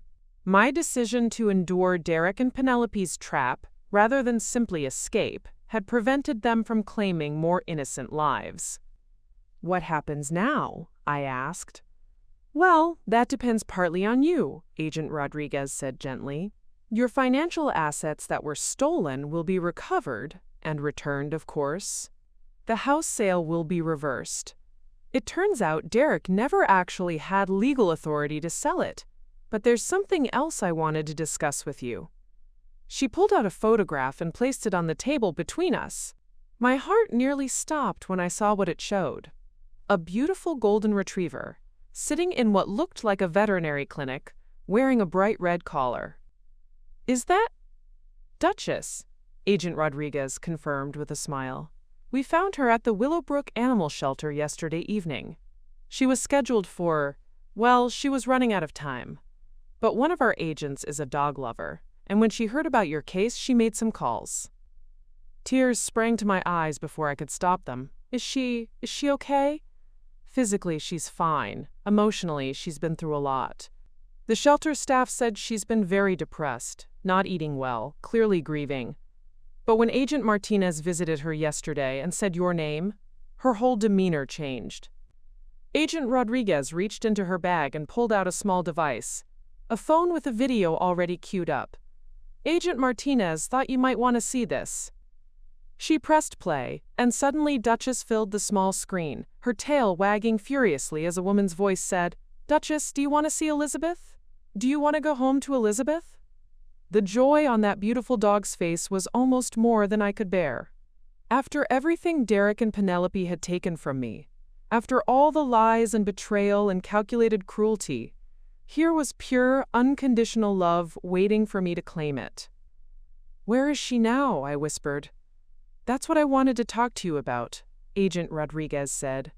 "Technically, you're still a resident here at Sunset Manor, but the conservatorship Derek established was based on forged documents and fraudulent medical claims. We can have it dissolved within 48 hours, which means you're free to leave whenever you choose." Free. The word tasted strange after weeks of imprisonment, but it also tasted like hope. "There's just one complication," Agent Rodriguez continued. "Your house in Willowbrook Heights. It's going to need some work. Derek and Penelope didn't just steal your belongings. They caused significant damage during their hasty cleanup. Broken furniture, holes in walls where they removed built-in cabinets, damaged flooring. It's habitable, but it's not in the condition you left it." I thought about the house Theodore and I had lovingly restored, about the years we had spent choosing every detail, and felt a fresh wave of grief. But then I thought about Duchess, waiting in that veterinary clinic, and realized that a house was just a building. Home was wherever love was waiting. "How long would the repairs take?" I asked. "Our contractor estimates about 6 weeks for the essential work. But Mrs. Whitmore, there's something else. The FBI has a victim services program that helps people rebuild their lives after cases like this. We can arrange temporary housing, financial assistance during the transition, counseling services." She paused, studying my expression carefully. But Agent Martinez had another idea. She and her wife recently bought a farmhouse about 20 minutes from Willowbrook Heights.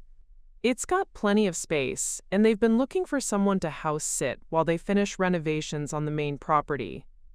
It would give you a quiet place to recover and... And? I prompted. Agent Rodriguez smiled. And they have a very dog-friendly setup. Duchess could stay with you while you decide what you want to do long-term. The offer was so unexpected, so genuinely kind, that I found myself speechless. After months of manipulation and lies, the simple generosity of strangers offering help without expecting anything in return felt almost surreal. Why would they do that? I asked. They don't even know me.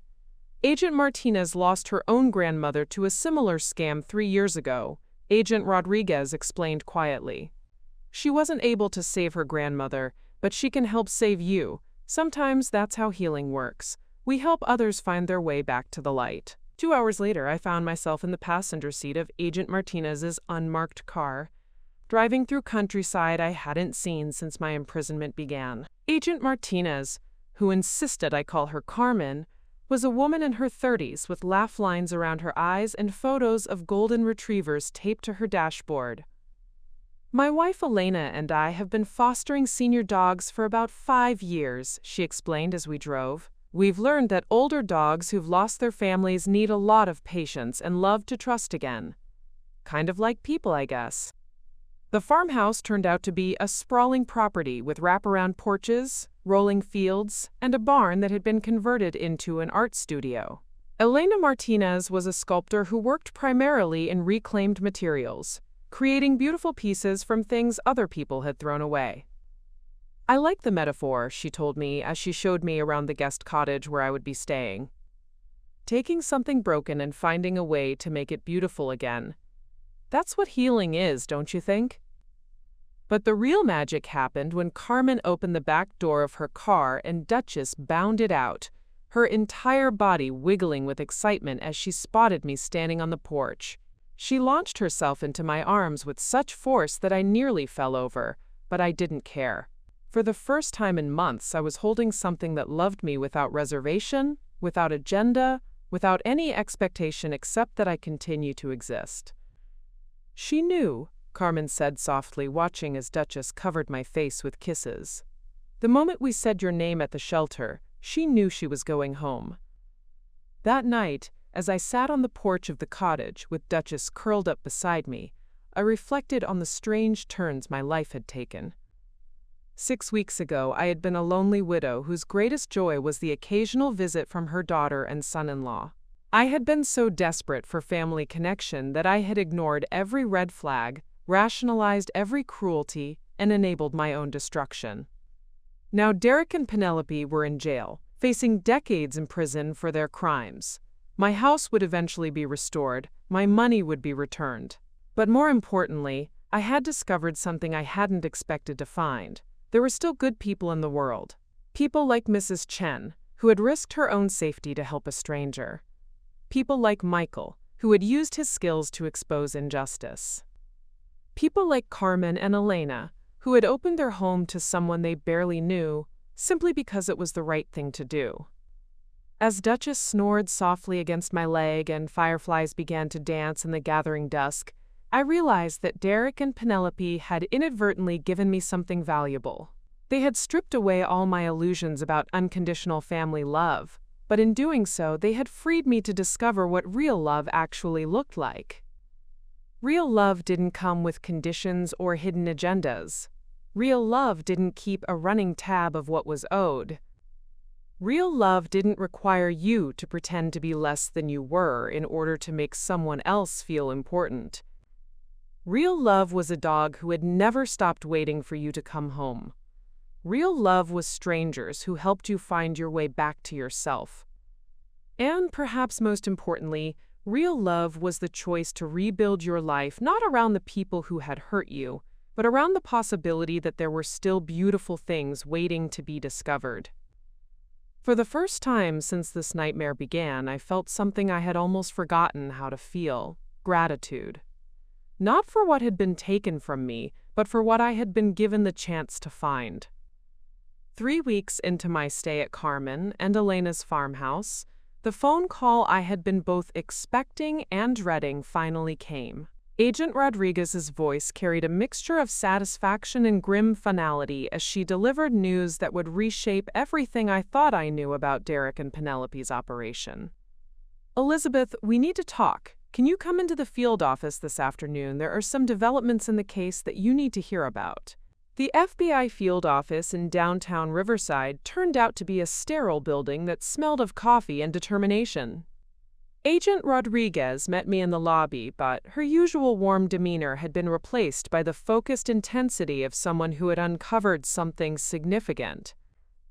"Before we go upstairs," she said quietly, "I want to prepare you. What we've discovered about Derek and Penelope's activities, it's larger than we initially thought, much larger." She led me to a conference room where the walls were covered with photographs, documents, and what looked like a complex web of connections drawn in red string. In the center of it all were enlarged photos of Derek and Penelope, but they were surrounded by dozens of other faces, elderly men and women, whose eyes held the same trusting expression I recognized from my own family photos. 18 victims, Agent Rodriguez said without preamble, across 4 states, over the past 7 years. Derek and Penelope weren't just operating locally, they were part of a sophisticated network that targeted wealthy, elderly individuals throughout the region. 18. The number landed like a physical blow, but Agent Rodriguez wasn't finished. The scheme was more elaborate than we initially realized. Derek wasn't just a lawyer who decided to start killing his elderly clients. He was recruited by Kevin Morrison specifically because of his legal expertise and his position at Blackstone and Associates. Morrison had been running similar operations in other cities, and he needed someone with legitimate legal credentials to make the murders look professional.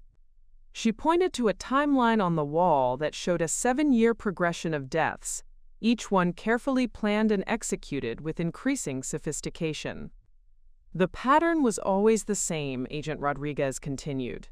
Morrison would identify wealthy elderly targets through obituaries, estate sales, and assisted living facilities. Derek would approach them as a lawyer, offering help with estate planning or family disputes. Once he gained their trust and legal authority, Penelope would enter the picture as the caring relative or family friend. "But Penelope is my actual daughter," I said, confused. "Which made you the perfect victim," Agent Rodriguez replied grimly.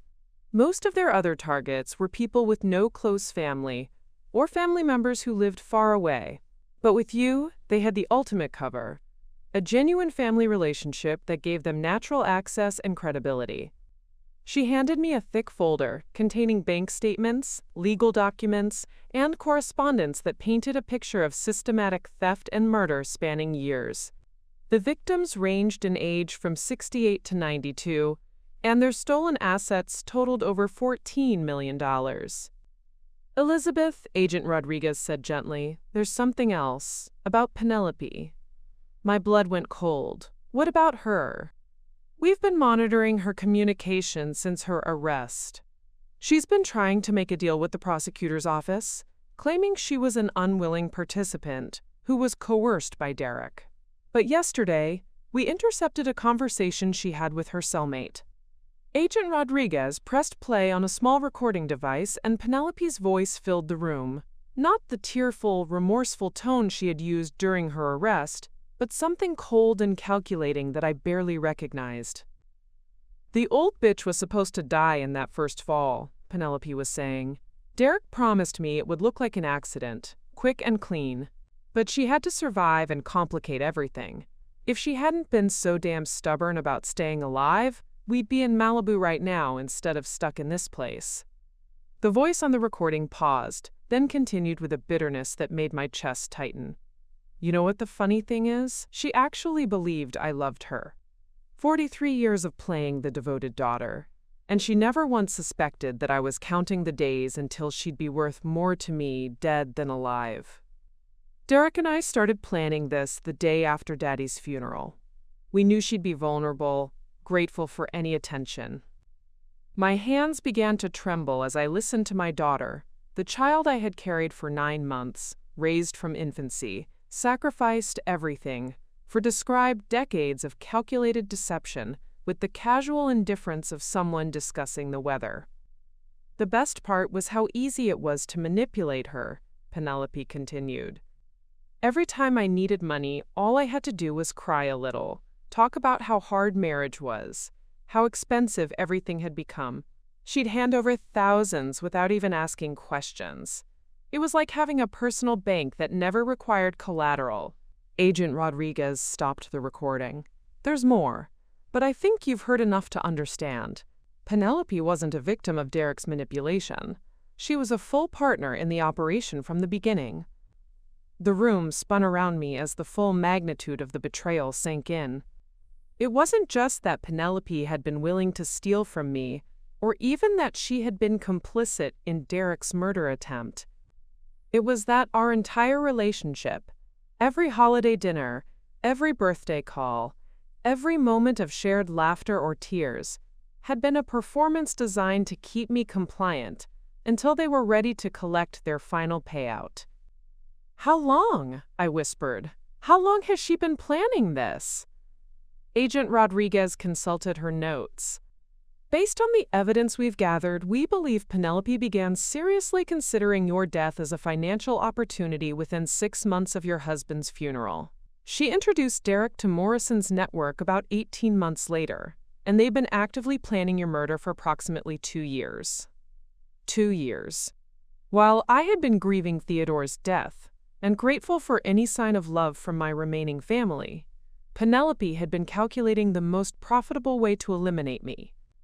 There's one more thing, Agent Rodriguez said quietly. We found evidence that Penelope had been researching different ways to accelerate your death for over a year before Derek pushed you down those stairs. She had investigated everything from medication tampering to staged car accidents. The stairs were just the method they finally settled on, because it seemed the most likely to succeed without triggering investigation. She showed me printouts of internet searches from Penelope's computer, how to cause falls in elderly people, medications that cause heart attacks, signs of natural death versus murder in seniors. Each search was dated and time-stamped, creating a timeline of premeditation that stretched back far longer than I had imagined. The prosecutor is recommending life sentences for both of them, Agent Rodriguez continued. With the evidence we have, the recorded confessions, the financial records, the communications with Morrison's network, and testimony from victims in other cases, there's no chance they'll ever be free again. Life sentences. Derek and Penelope would spend the rest of their lives in prison, just as they had intended for me to spend the rest of mine in a grave. What about the other families? I asked. The other victims?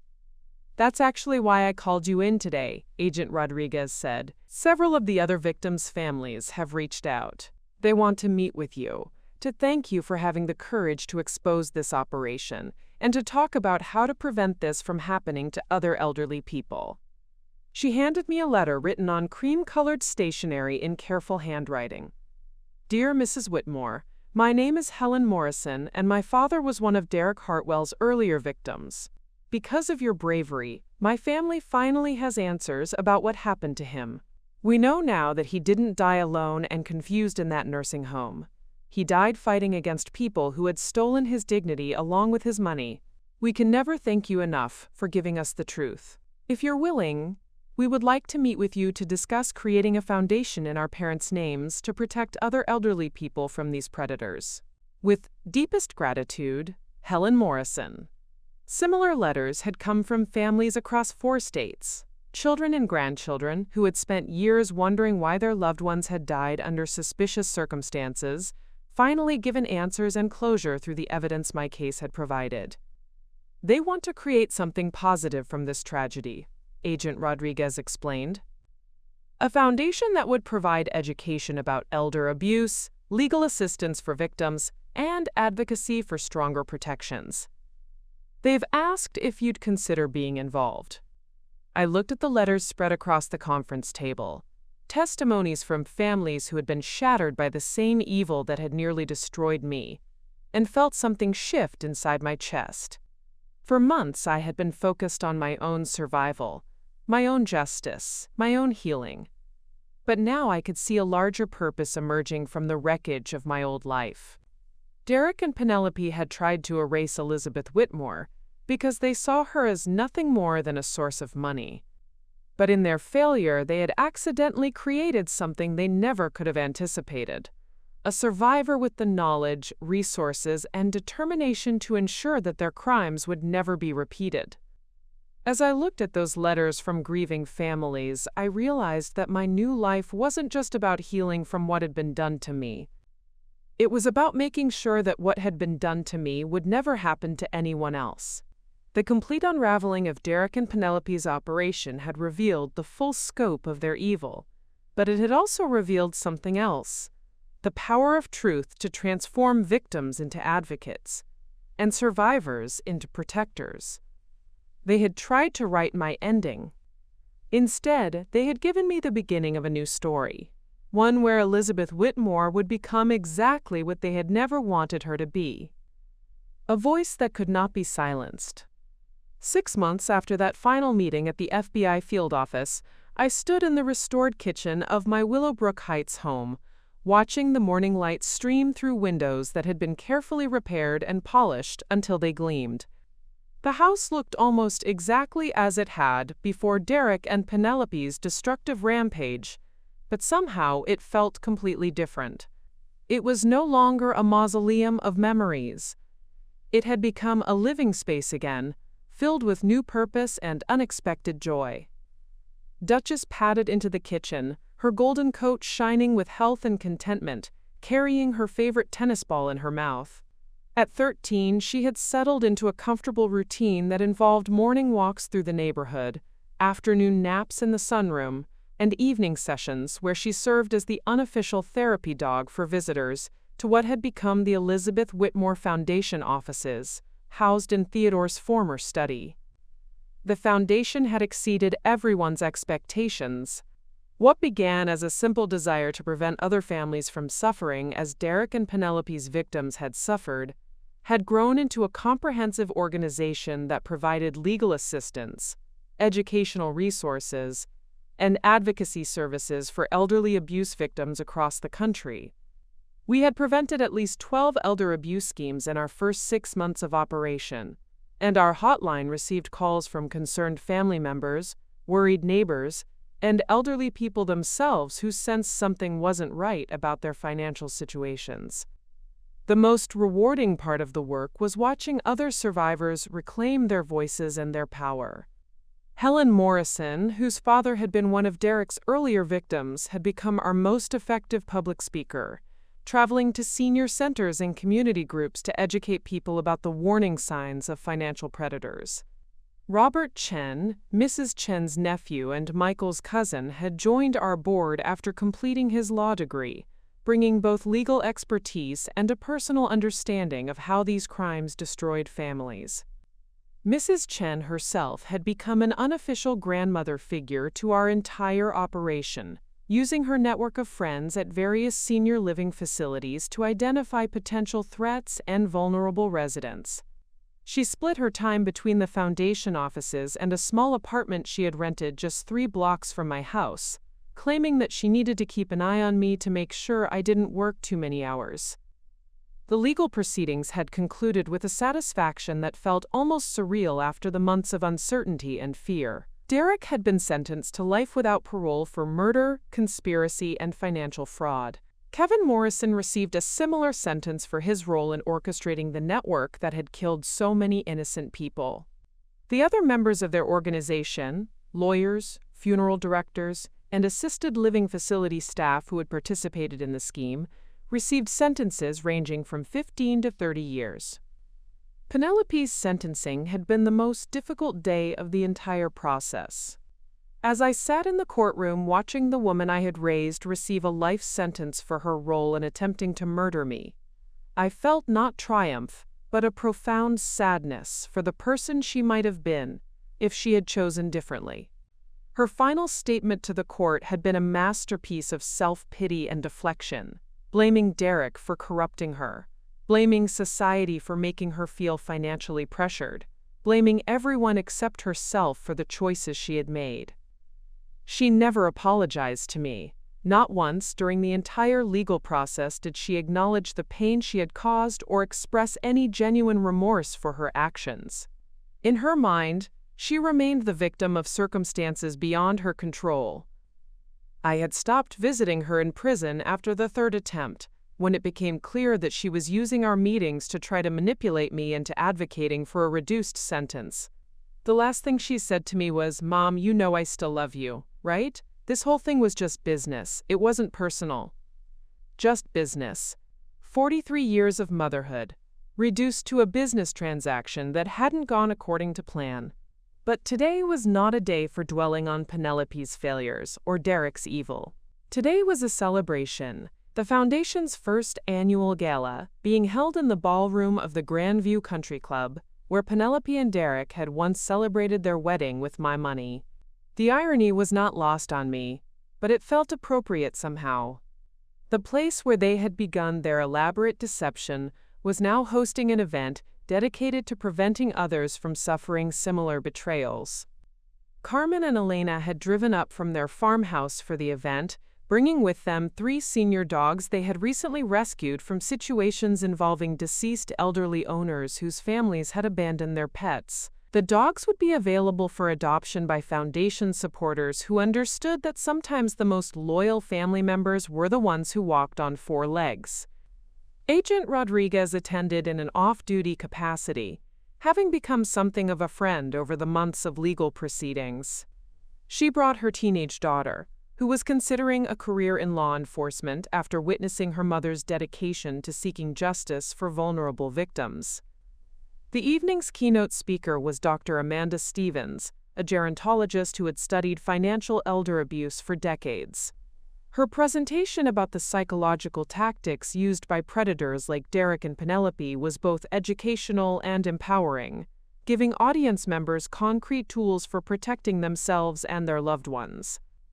But the most meaningful moment of the evening came when Helen Morrison took the stage to present the Foundation's first Courage and Advocacy Award. As she described the recipient's bravery in exposing a criminal network and fighting for justice despite overwhelming personal cost, I realized with shock that she was talking about me. Elizabeth Whitmore could have chosen to escape her situation quietly, to disappear and rebuild her life in private, Helen said, her voice carrying to every corner of the ballroom. Instead, she chose to stand and fight, not just for herself but for every elderly person who had been victimized by these predators. Because of her courage, 18 families have received justice, and countless future victims have been spared. As I walked to the stage to accept the Crystal Award, I caught sight of my reflection in the ballroom's mirrored walls. The woman looking back at me bore little resemblance to the lonely widow who had been so desperate for family connection that she had ignored every warning sign of danger. This woman stood straight and confident, her eyes clear and purposeful, surrounded by people who valued her not for what she could give them, but for who she had chosen to become. In my acceptance speech, I spoke about the difference between the family we're born into and the family we choose to create. The people in that ballroom, survivors, advocates, professionals, and supporters, had become my chosen family, bound together not by blood or obligation, but by a shared commitment to protecting the vulnerable and seeking justice for those who had been wronged.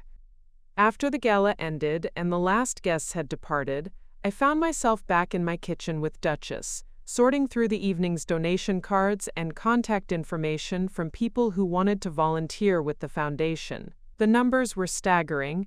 We had raised enough money to expand our operations into 3 additional states and hire 2 more full-time legal advocates.